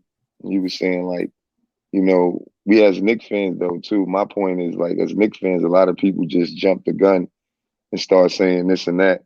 And I went from early on. People were saying we a third seed, we a fourth, and I was like, we did what we did under the radar last season, and it's not like that this season. Plus, adding the new pieces that they depending to get us further is going to take time for them to gel. And are they the right pieces? We have to go through that whole process. And my personal opinion is we need some people that can stop the ball from penetrating in the middle. Because if my coach has to make a strategy of help defense so much, that goes to show that we have really no good defenders that can stop the ball. And Mitch can't last always having to leave his man, and we're not making the right rotations. I know Mitch didn't play, but that's just something that hurt us. And it still hurts us when we play help defense regardless, because that's Tibbs' strategy. And, you know, Julius Randle is in a bad situation because he improved, and it took him a while to get to this point. Let's be honest. But he improved, and the pieces around him ain't complimenting him well because they have to have time to go through what he went through as a pro. And we being harsh on players who didn't have time, and Randle had plenty of time, and we glorify him. He should be doing this. What is this? His 7th season? 8th? What year is this for Julius I think it's his Randle? 8th. 8th, right? Yeah. Okay. So at this point, you know, he was only one time All-Star. And you got to look at that stuff more than anything, you know. And once you become one, you have to continue to go back there and to keep playing at that high clip. I had people saying, oh, he always did this, he always did that, but did he always bring a team to the playoffs? That's when you consider to be one of the top players and lead a team with your performance. And I don't think he never really, you know, did that before. And that's where we are with it. Okay. Go ahead, Doogie. Oh, I was gonna say, I mean, I agree with that Randle should be like, I don't expect, like, I'm not gonna expect him to go off every single game because that's like, he is still the All-Star, but I'm not expecting him to go off every single game because I think that, like, earlier on I thought he was gonna switch a little his game, but he's kind of still playing the same exact way. I think he's gonna soon like try to find the in between of the way he's playing, but that also has to do with people playing better. But I will say that they did. I guess you could say like Fournier and Kemba probably are good fits technically for Randle for shooting wise, but they're not like truly the best fit because you could have gotten better players than them who probably would have helped better. But like Randle, I seen the stat yesterday. Shout out to Stupid Videos because he sent it to me. Which one is it? Is it Stop It or Stupid? I think it's stupid because it's with two O's, so it's like. Stupid. But he I thought it was one. Stop It. Nah, he spells it with 2. I didn't see the second. Okay. On Twitter he does at least, but he sent me that games that when Randle gets 7+ assists, we usually win the game, and when he gets below that, and he takes like the games that he has 7 assists, he shoots 15 shots or below, and we win those games, and the one that he doesn't, we usually lose those games. I think that has to do with us missing shots, but I think that also has to do with him not looking for players at certain points because he misses players, I'll say, a good amount of times during the game, and then our guys in general also miss guys because I've seen so many times. Like I know RJ yesterday has had the worst time with his bunnies and his layups yesterday, but there are so many times every single game where RJ is running and he doesn't get the ball. Like he beats his man, but he doesn't get the ball on the fast break or just gets past him, doesn't get the open lane pass. Like it happens so many times. And Well, I think you know why that is, right? You know why that is, right? Why is because that? we have poor roster construction. I know. And so I mentioned that. And I know Josh wanna jump through the screen and choke me out, bro. Wait, first of all, but I just want to say Freezie real quick. People are saying we're dodging the RJ thing, but we're talking about Randle right now. I'm not dodging the RJ thing. What I'm saying is I'm not dodging the RJ thing. For one, what I'm saying, first of all, let me do this. Shout out to AC. Yeah, once you send it, everybody send. Yeah, let's get it going. Get that cash app in and there. Smash that like button too. We got 92 people, 40 likes. Come on. You know what I wanted to say too, y'all? I think Randle is still caught up, you know, making the transition from not going as much as he used to go and then when he should go and when he should pass, and that's to me. It seems like they not being there for you most of the time and getting the team involved. Having a good game and bad game from your teammates. It's a growing process. And Randy, from being so aggressive, that plays a major part in the development of the team. Yeah. But I believe in that, trusting in your teammates, because you can't do it alone. Because look what happened last season, how far we went with Randy doing it alone. And I heard somebody say earlier, that they figured him out. So I think that's why I felt like he should pass a little bit. But it's a fine line, because when he is passing, he could have been being a little bit more aggressive for the bucket a lot. I see that happening. And that's where I wanted to pick up, because there's been times where Julius Randle has been overpassing. He's been too passive. And I feel like on this particular team, it can't be like that. That's why I said I think that, like you said, there is a fine line, right? But I don't like this notion. Well, I don't understand this notion of it being Julius Randle's fault while other guys are not getting the ball. I don't agree with that sort of notion. I'm not saying you're saying that. I don't know if that's where you're going with that. But what I'm saying is there's been opportunities where guys have had the ball, been wide open, and have flat out missed a shot. You know what I'm saying? No, that's what I mean. But the point is, I was about to make. I'll say this though. It's not Randle's fault for other players not getting the ball, but it can be Randle's fault sometimes for stagnating the offense.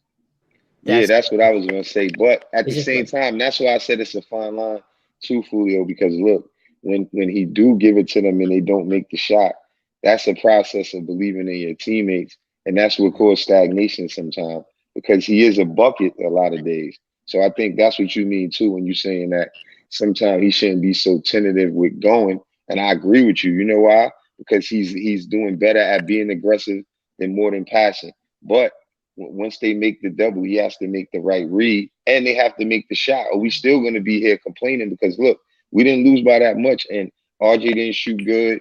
Fournier didn't shoot good. These guys make their shots, like you said, bro. We wouldn't be having this conversation, right? So let's just keep it real. Guys are paid to make those shots, and he had a great game, and he still made good passes. So we can't really blame him when you look at the stat sheet. And then when he's having a game that's not great, it's because he's trying to pass even more. And I'm a big person that's hard on him.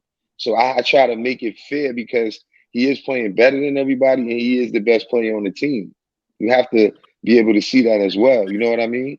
Right. So people have this issue with Julius Randle isolating, right? And listen, I think there's times where you have to isolate in today's NBA. I think there's times where you have to do that. But my thing is, there's nobody else on this roster right now, no one else outside of Julius Randle, that is dynamic enough to be able to get other people open. No one else. It ain't RJ. It ain't Fournier. It ain't Kemba. So I think, that, like everyone is saying, there has to be a fine line. But at the end of the day, the ball needs to go to Julius Randle, and he has to be the one to be able to get guys open off of his play. He's the only one dynamic enough to do that. There's nobody else. I think they trying it. They just not making shots. That's the problem. They trying that.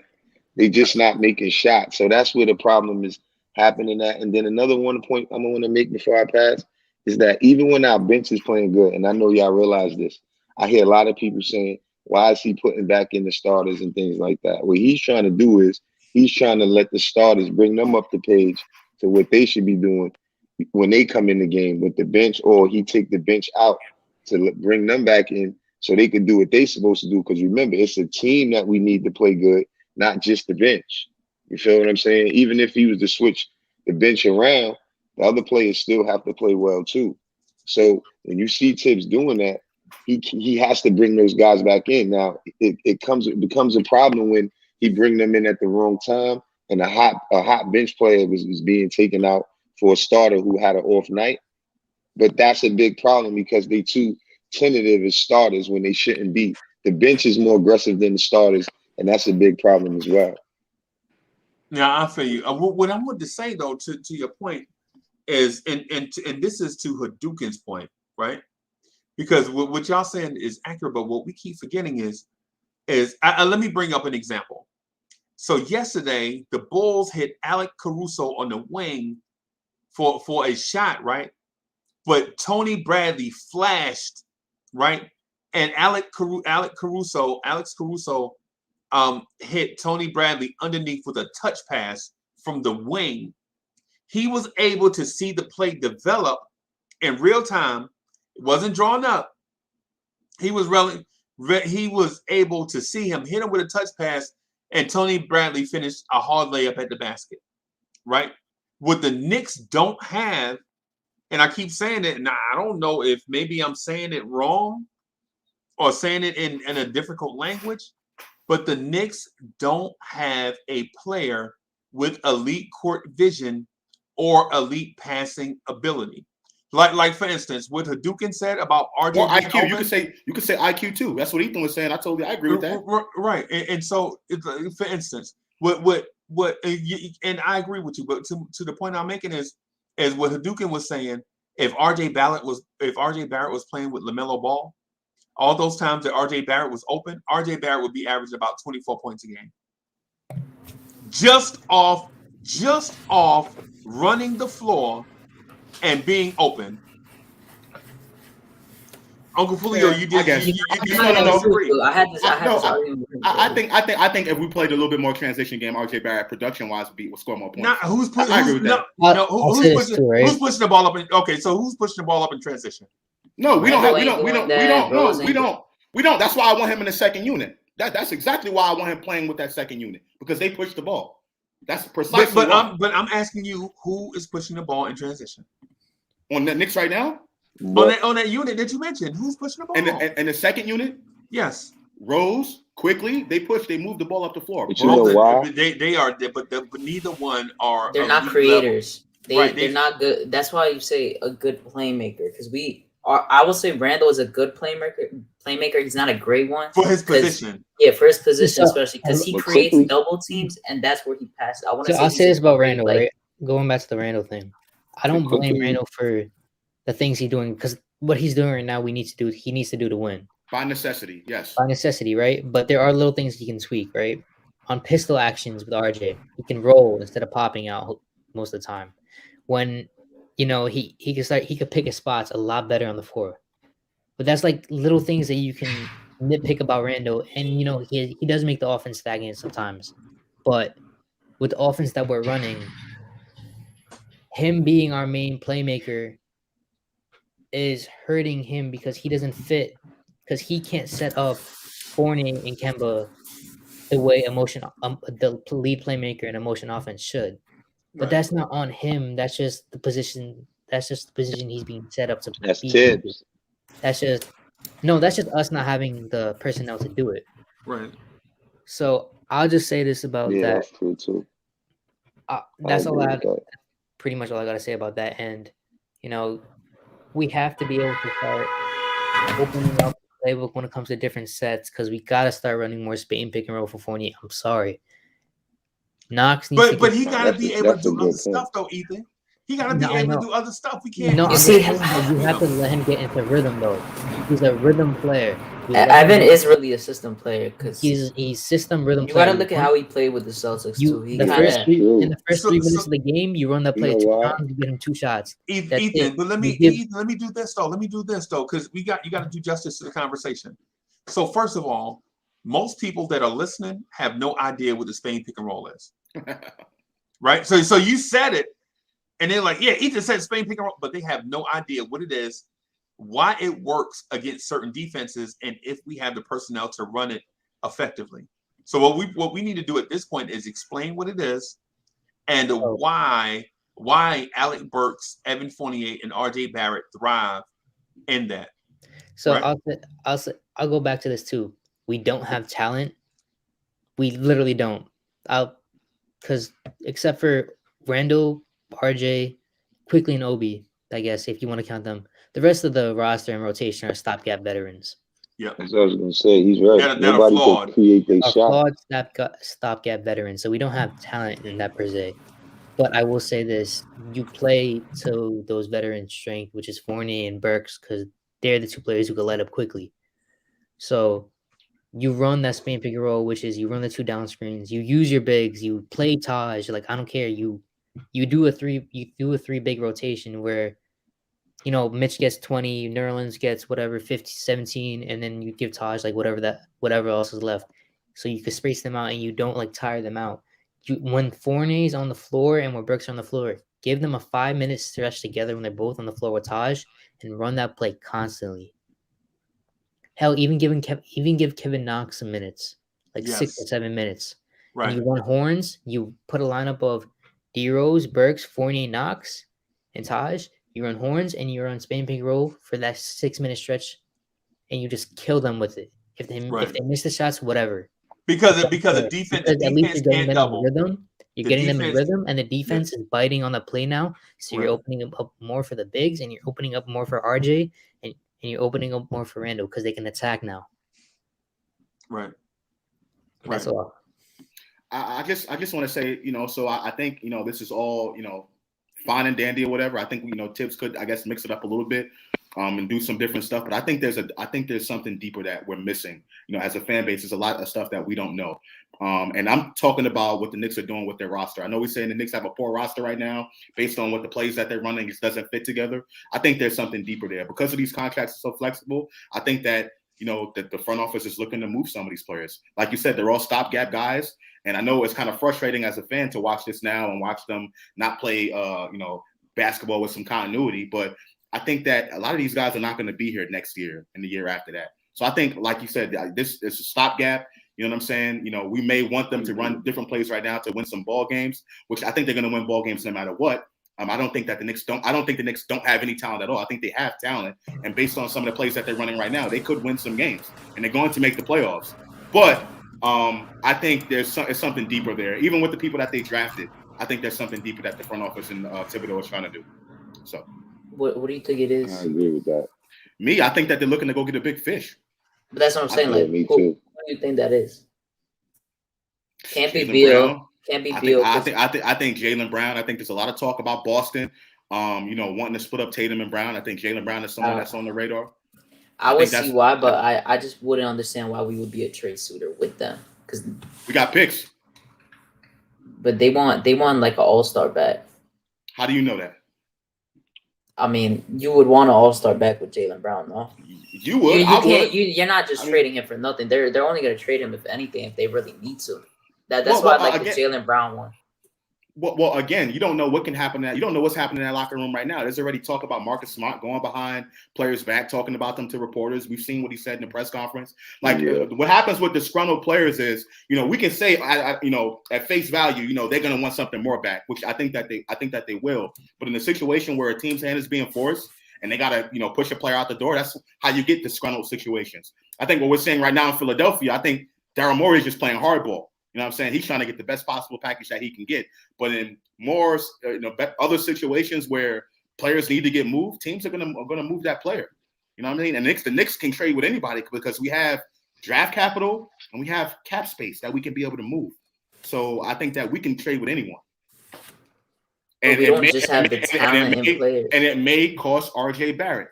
I know you guys don't want to hear that, but I think the Knicks are a good trade suitor with anybody because of the draft capital that we have and the cap space. So, all right. So, I guess we could start talking about RJ. I don't know where Freezie is because people in the chat are like going crazy as if we're like apparently trying to avoid the RJ talk, but we're talking about Randle and Fournier right now. But I don't know if anyone wants to start it. All right, Freezie, you could start it. I don't know. Start what? The RJ talk. Man, I don't know if I want to start the RJ talk. I don't know even know what should be said. I think if it's RJ bashing, I don't want to take part in that. I'd rather some other channel do that. But if it's you know what, Uncle Fulio was here. Oh, you were saving that. Hey, Uncle Fulio was here. I mean, you're not wrong. Oh, the stage is yours. The stage is yours. Yeah. So here is what I'm going to say to Uncle Fulio. Uncle Fulio, RJ Barrett needs to be moved back to the 2. He needs to get more minutes and more shots. Okay, Go ahead. I won't say he has to be moved back to the 2. The thing to me, I know, like the position thing obviously is a change, but to me, it's more of us not having defense at the 2 in general. Like if we just had a good defender at the 2, I don't think we would be complaining as much of RJ at the 3. I just think like whether it's a defender at the 2 or 3 we get that would have been good. I just don't think that's like the reason why. To be honest, because it could be a shooting guard that we get. Like Fournier is such a liability on defense that if we had a Desmond Bain per se, would not be complaining as much. Someone that's a good defender that could shoot. I don't know what else y'all need to see. To be honest with you, RJ Barrett was moved to the 3. He sucked. The dude that you brought in at the 2 that was supposed to be better than RJ sucks. No, you know, and we talking about don't move RJ Barrett. Don't let RJ Barrett play the 2. When last year, the numbers say when RJ Barrett played the 2, he averaged 20 points a game. When he played small forward, he averaged 14 points a game. Those are facts. The source is NBA.com and ESPN.com for those that like to do research. Freezie. This is how I know that now you're trying to like mix it up, because I can give you an argument that you shut me down on this argument a few weeks ago. At least you attempted to, right? The Knicks are a better defensive team with Reggie Bullock and Elfrid Payton on the team than they are right now, right? So can you say the same thing? Is that true? What about what? What I just said. You said so. Are you referring back to? He's saying we played. You said that we played better. We're playing better defense now than we played last year. But you used the stats to say that we are playing better. And the Knicks were a better defensive team last season. How am I wrong with that when we were giving? What did Chicago Bulls score yesterday? The Chicago Bulls scored what? 106. Yeah, something like that. 109. Yeah. 109. Okay. All right. We scored 103. All right. So the thing is, the Chicago Bulls came up. I'm gonna use data because I know how y'all not y'all per se, but people in general like to say they like to use the eye test as if the eye test is something, right? The eye test is nothing, but the eye test is the dumbest thing I've ever heard in my life, bro. Legit, people go to school to become optometrists because people fail the eye test every day. I got on glasses right now because I failed the eye test. People in this chat are wearing contacts and glasses because they failed an eye test. Freezie just blowing smoke. They want to use that. He just blowing smoke. He just blowing smoke. They want to use that as a statement of fact instead of using data. Yes or no? True or false? Were the Knicks a better defensive team last season than what they are right now? False. And this season? False. Okay, yeah. The people in the chat don't want the conversation either again because the stats don't lie. But to the RJ thing for real, yesterday he missed a lot of layups. Like that's the most layups I've seen him ever miss in a single game, and they were a lot of wide open ones. But other than that, the last 8 games, his offense has not been good at all. Besides the game before the Rockets one, he did good in the paint, but other than that, his 3 has been broken. Everything else has been broken. But I don't know. I think like he's obviously hurting us on the offensive end. I'll say the last 4 games, I think his defense has been fine, and he's getting whatever. He's rebounding the ball. He's playmaking when he can, whatever. Not turning the ball over too much. Like he changed it. He traded his offense for defense the last 8 games, I will say. But I really don't. I don't know when it's gonna come back. I hope it's gonna come back soon. I don't think it's a lack of confidence. I think it's more of him just not hitting his shots right now. And I think it also has to do with the offense still not being like we don't have a true identity in the offense, so everyone's a little messed up right now. So yeah, I think RJ failed the eye test, bro. RJ need glasses. That's why he missed bunnies, because he failed the eye test. I have a question. I have a hypothetical question for the group. Ask me if the defense this year is better than the defense last year. I already did. You still haven't answered it. I already did. You still haven't answered the question. The defense this year is better than the defense last year.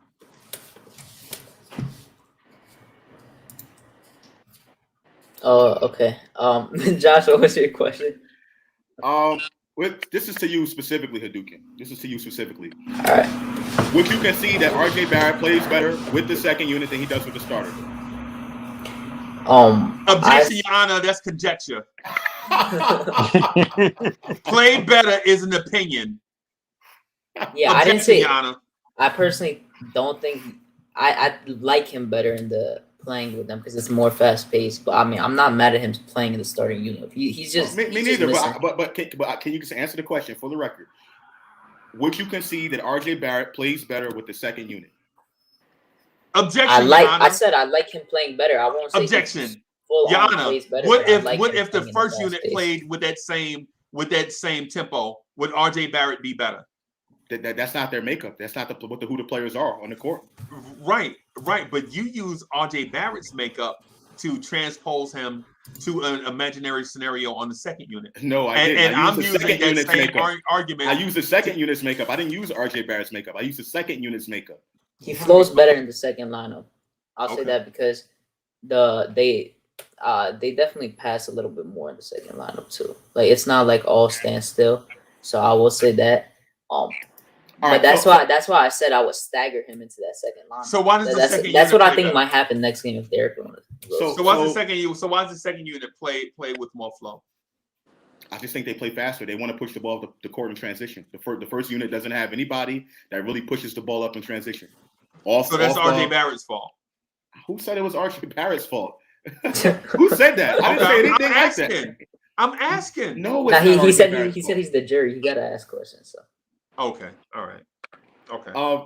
Anyway, so about RJ Barrett. So listen, I think RJ Barrett will be fine. I think these open shots that he has, I think those are eventually gonna fall. Easy shots at the basket, those are gonna fall. But I will say one thing: Chicago kind of exposed him yesterday. They took away his left hand, and I was one of the first people to defend RJ and said I think he does work with his right hand a little bit more. This season, he's been using his left a lot, and I don't know why teams haven't taken away his left hand sooner. But I don't know if y'all noticed this, but every single game, the Knicks, the first play of the game, they run a play for RJ Barrett or some action or something. That every first play of the game, RJ Barrett's going to be involved in that play some way, somehow, right? Yesterday, from the beginning of the game, the Bulls took RJ Barrett's left hand away, and he wasn't able to do anything. Thanks. He wasn't able to do anything. I want to know if you guys seen it the same way, if you guys kind of agree with what I saw or like concur with what I saw. But that's what I seen the Bulls did, from the get-go. DeRozan, icing the pick, RJ can't go right and force him to go left, and he wasn't able to do anything. So I just need to know what you guys think about that. Have you guys seen the same thing? Or maybe it's just me. My eyes are bugging out. I don't know. I'm gonna rewatch that. Okay. I'll be back, y'all. Well, yes. RJ favors his left, and I think teams have figured it out. Because I saw DeMar DeRozan strip him a couple times going up for layups, and I was like, RJ has been the kind of player that you would want. I hear what you're saying. I need to work on this. So this offseason, I'm going to work on that thing. And we saw his jumper become more reliable this year because that's something that we were saying last year. He has to get better at shooting the ball, and he did. Now, I'm just a little puzzled why he didn't work on his right hand more because him and Randle have the same problem, going left and not being able to go right. And so teams force them into awkward cross-body passes that get picked off. Yeah. RJ needs a go-to move. Every shooting guard has a go-to move where they can get a shot that's going to get them a bucket. And RJ is not getting buckets. I think his legs might be gone because he is expending more energy on the defense. Because RJ doesn't miss layups like that. And yesterday was just like, wow. Yeah, okay. Better. I'll say this, right? I'll say this about RJ and his attacking. People who think that, he can only go left, that's a misconception because he actually favors driving right instead of driving left. It's just that they actually bite more to the right, so in transition, he ends up going up left. He favors going right to the basket because he's more comfortable on that side. You can see his percentages. From the right side of the floor, he's a better shooter than from the left side.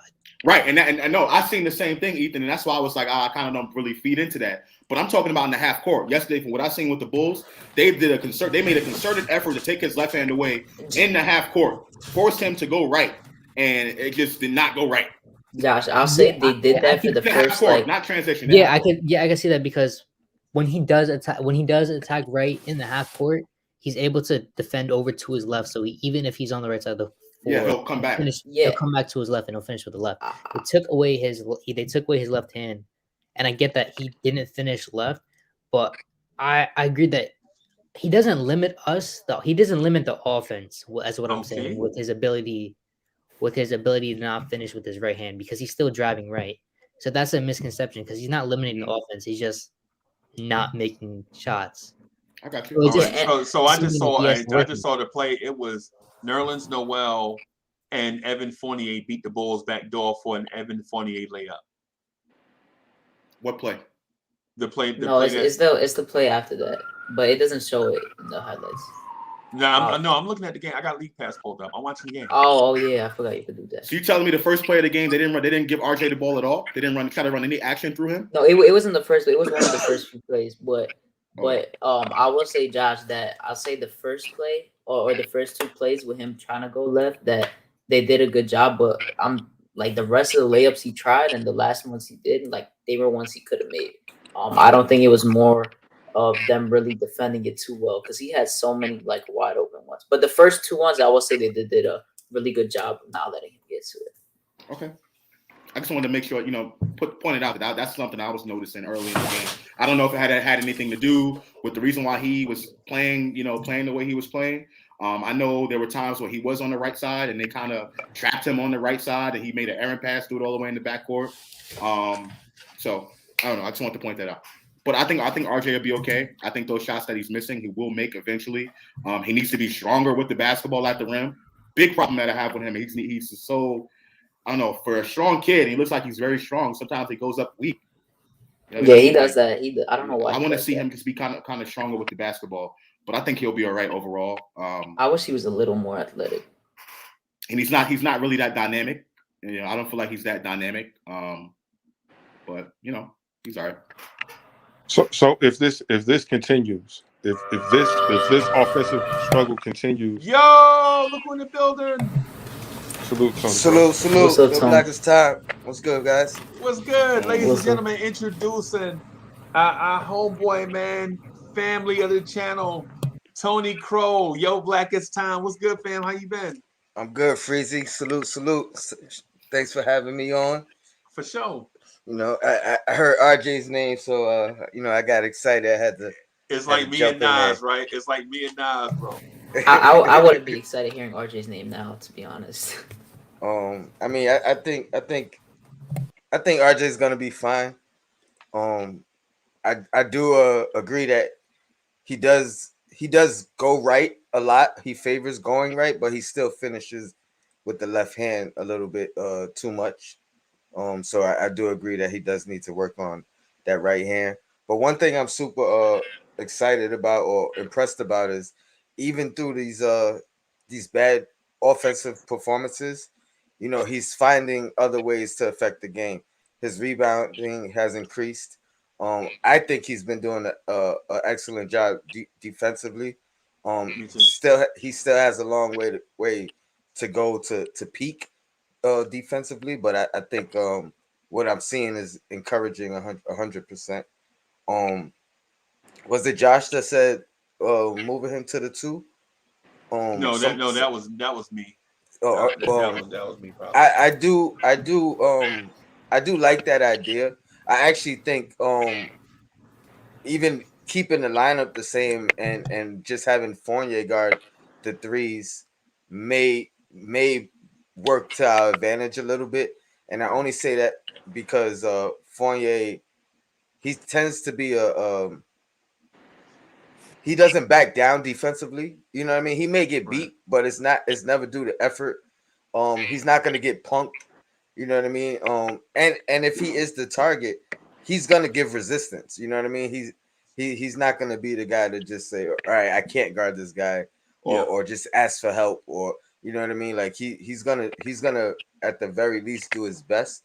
But then I think the advantage for RJ guarding twos might help him long term, and it might even help him offensively if it's not so much of an effort that he has to give defensively.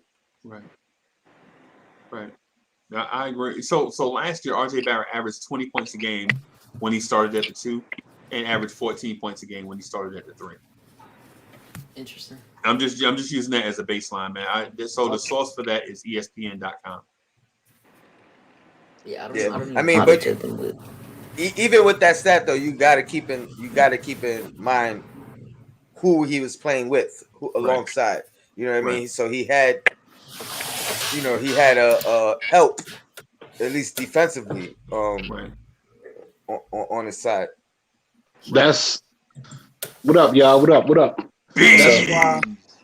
That's why you got to put what you call it at the 3 and put Fournier on the bench. That's why you got to put Burks at the 3. Because Burks' defense done went up a whole nother notch. I don't know where it came from late in his career, but his defense done went up a whole nother notch. So I feel like he'll be able to handle the assignment. I don't know. I got questions about that. If we're putting him in a starting lineup, then I'm probably leaving RJ at the 3. Yeah. The one thing about Burks though, he's always been a versatile defender.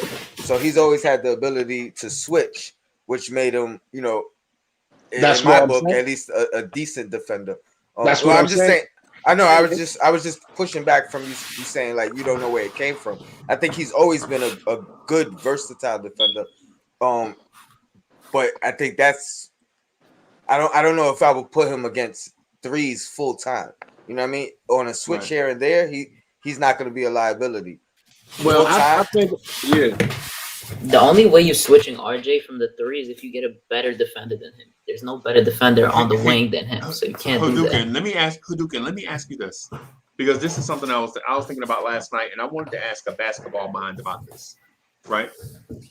Would you be willing to cut Wayne Selden and sign Andre Roberson? I don't know. He hasn't played in a while. I don't even know. I haven't seen Andre Roberson in years.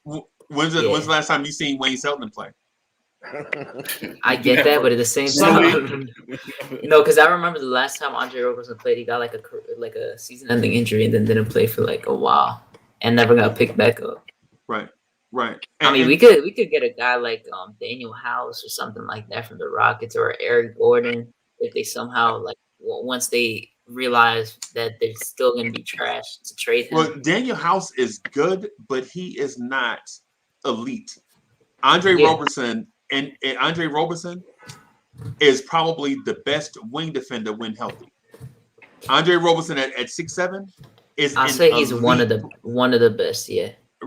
Right, but Daniel House is not, and no knock on him because he's good. Obviously, yeah.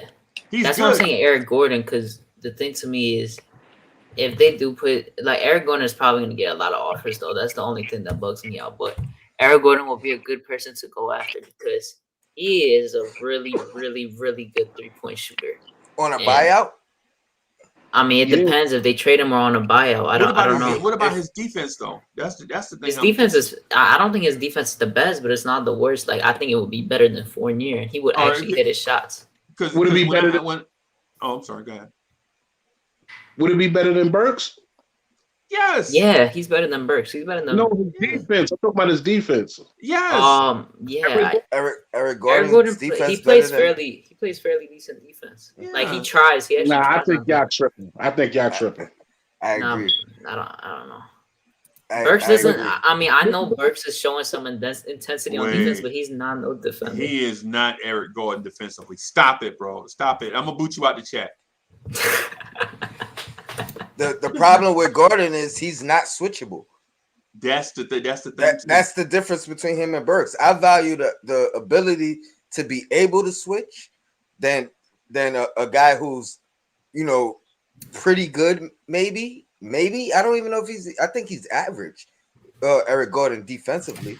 There's no way I would put him as a better defender than Burks. And at his salary.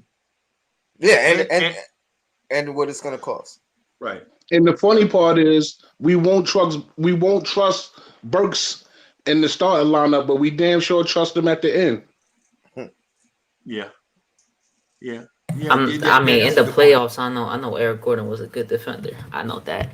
I would on the big C. I would say that right because right now what I would suggest we do as an organization is search for short-term answers until that big trade that y'all say is coming comes. Right? Because people tell me all the time, Uncle Freeze, just be patient, man. Leon Rose, the genius, the mad scientist, who, mind you, has done nothing right the whole time he's been here, except hire Tom Thibodeau. Nothing right? Nothing. Wow. Nothing. Sounds like a controversial take to me. What is so what has Leon Rose done aside from trading DSJ and a second round pick for Derrick Rose? What has Leon Rose done?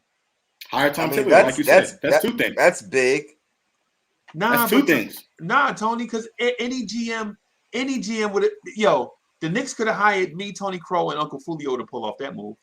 Yeah, we would have done it, no doubt. But to get it done, and then for what it was done for, you know what I mean? Like, Rose could have easily cost us the first round pick. Easily.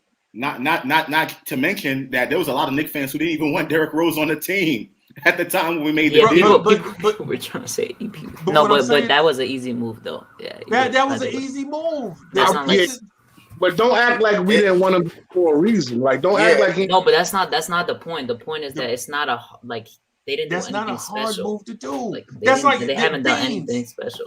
What I'm saying is Beans. If I tell you what, that was one of the best. That was one of the best midseason acquisitions in Knicks history. Right? Okay. All right. Beans. If there was $100 bill on the ground in front of you, you wouldn't pick it up. Oh my goodness! You won't bring $100 bill off the ground. Hey, Freezie. But there's a thing about it. You picked up that $100 bill, but guess what? It might have been like 20 people that just walked right past it because they didn't see it. So the fact that you saw it, you got to give the credit, right? But that's what I'm saying. That's what I'm saying. So I was just responding. I was responding because he said Knicks fans didn't want him back. That's what I was responding to. I didn't say that. No. I said that. That's what I was responding to. Okay. So what I'm saying is Leon Rose in his front office has done diddly poo nothing. So you don't think bringing back the guys they brought back this year was significant enough? Like, you don't think that was a smart move? We should have went a different direction. What about signing Julius Randle for the discount? What about that? How does that work out right now for us though? I mean, we're not even at full strength, but come on. I mean, I think the Noel signing was good. A lot of people didn't like it. I think that bringing Taj back was also smart. I mean, you gotta credit not at his money, not to go over the salary cap. We went over the salary cap to bring back Taj Gibson. His value is worth more than what we're paying him. Whether you're talking about, I mean, I'm not just talking about production with Taj. You know what I mean? Like, veteran leadership is more important than almost anything. Look at the veteran leaders that we've had in the past, right? And look at their production. A guy like a Lance Thomas, who to most Knicks fans wasn't really bad on him because they valued his veteran leadership. Taj is giving us that times 10. You know what I mean? So you got to credit these things. Right. Also the fact that these contracts are movable, they're completely flexible. Oh, they not movable, flexible, bro, because we don't move and we don't flex.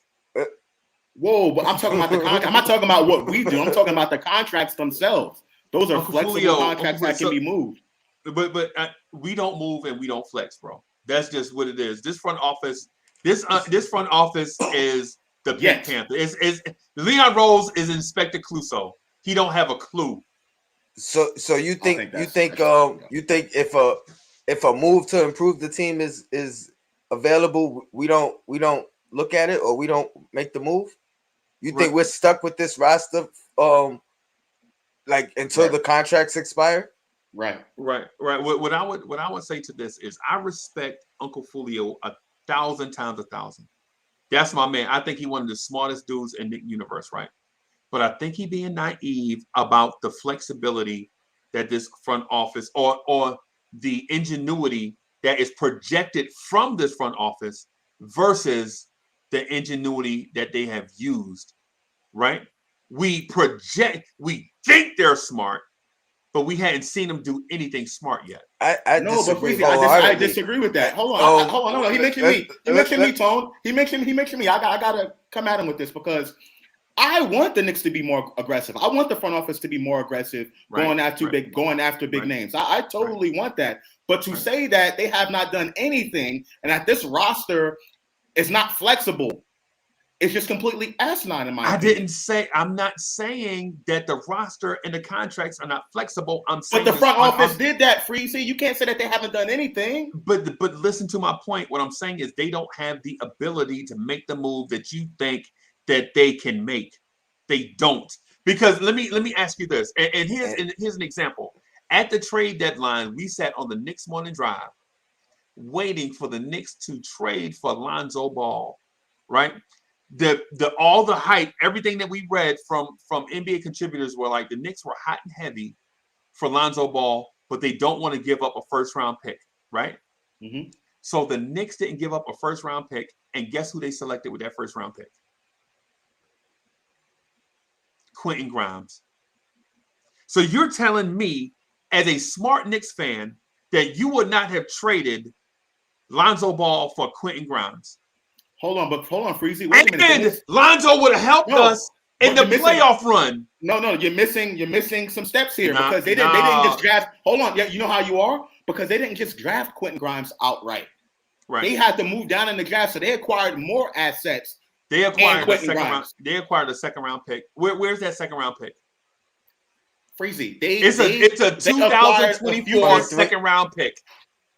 Freezie. They acquired multiple picks on draft night by moving down but not in that one trade. But the way you framed it was that they swapped Lonzo Ball for Quentin Grimes. That's not what happened. The Knicks were able to get more assets along with Quentin Grimes in the future. And what I'm saying is all of that stuff is flexibility. When you have picks and you have, a guy like Quentin Grimes, who no one's saying that Quentin Grimes, is going to be a Knick. We don't know that. He can be moved and they trade. That's all tradable pieces. That's all flexibility. And I'm with you. I want the team to go out and get a big fish. That's me. I want the team to go out and get a big fish. But Freezie doesn't think we're capable of it. He doesn't. That's what I'm telling you. They are. I don't agree. They are Mr. Magoo, bro. Leon Rose is Mr. Magoo. Just because it hasn't happened yet doesn't mean that they can't do it, Freezie. Just because it hasn't happened yet. That's what I'm saying. Bro. It's going to me, I believe it's going to happen. I don't have faith in them, bro. Okay. That's fair. I don't have faith in them. And the reason why I don't have faith in them is this: at the trade deadline, the rumor was the Knicks were going to make a big move. And you know what the big move we made was? We traded Ignas Brazdeikis. Yeah. That was our big Tony Crow. At the trade deadline, when we needed help, our big move was trading Ignas Brazdeikis so that we can make room to sign Norvel Pell. That was our big move. And y'all are telling me I've been a Knicks fan since the 70s, bro. Y'all are telling me that this front office is capable to making a move, and their big move at the trade deadline was not give up Quentin Grimes and a second round pick for Lonzo Ball. It's trade Ignas Brazdeikis so that you can make room to sign Norvel Pell. That's not where it stopped. Like Josh said, we acquired more assets in the process, and Pell's not here, so I wouldn't even include him in that analogy. Now I get it. You was high on Ball. A lot of us was high on Ball. A lot of us may still wish we got Ball, but you can't dwell in one mishaps in your opinion. You know what I mean, and hold them accountable. But I have others though, bro. What else? So here's another. So we didn't get Ball. Who else could we have gotten? That we didn't. Not at the trade deadline because I'll give them the trade deadline thing. It's heat of the moment. You know what I'm saying? You have a line in the sand you don't want to cross. they try to make you cross it. You like, no, you're gonna stay pat. Okay, that's fine. You don't make that move, even though you need to upgrade Elfrid Payton, right? But let's rewind all the way back to the preseason of that season, right? Where we knew the Knicks needed a point guard, right? So Leon Rose's first two moves were cut Kadeem Allen and cut Alonzo Trier, right? He also cut Bobby Portis. He cut Wayne Ellington. He cut Elfrid Payton, right? Cut Elfrid Payton. And in that moment, we knew that Chris Paul and Leon Rose had a relationship. We could pull off a deal with Oklahoma City to get Chris Paul, or with Houston to get Russell Westbrook, or to get Rajon Rondo, or to get John Wall, right? Or to get a veteran point guard. So he cut Elfrid Payton, bro. And so not only could he not get those guys, he couldn't get Fred VanVleet. He couldn't even get DJ Augustine, right? And then had to go back to Elfrid Payton and beg him to come back. You referring to this pass off? No. I'm talking about the season before this one. You would prefer those guys over where we're at right now? No, not right now. Trey's not in the league. I don't know if Allen's in the league.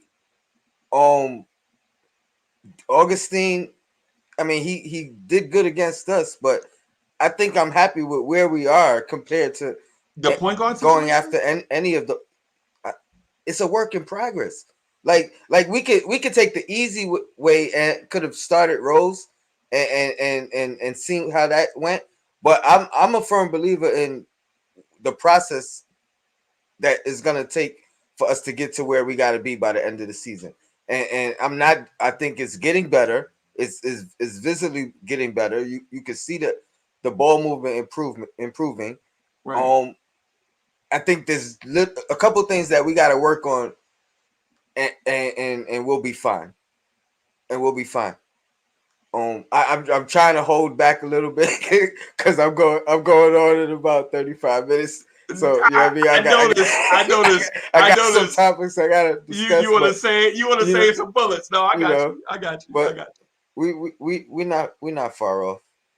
What I'm saying though, Tony, is this: as a Knicks fan, we are things are implied to us and not told, right? Leon Rose has not come out and told us the direction of the team, right? Mm-hmm. It's implied. We want to win, right? We want to win, right? What do you think the direction is? What implementations have you gotten?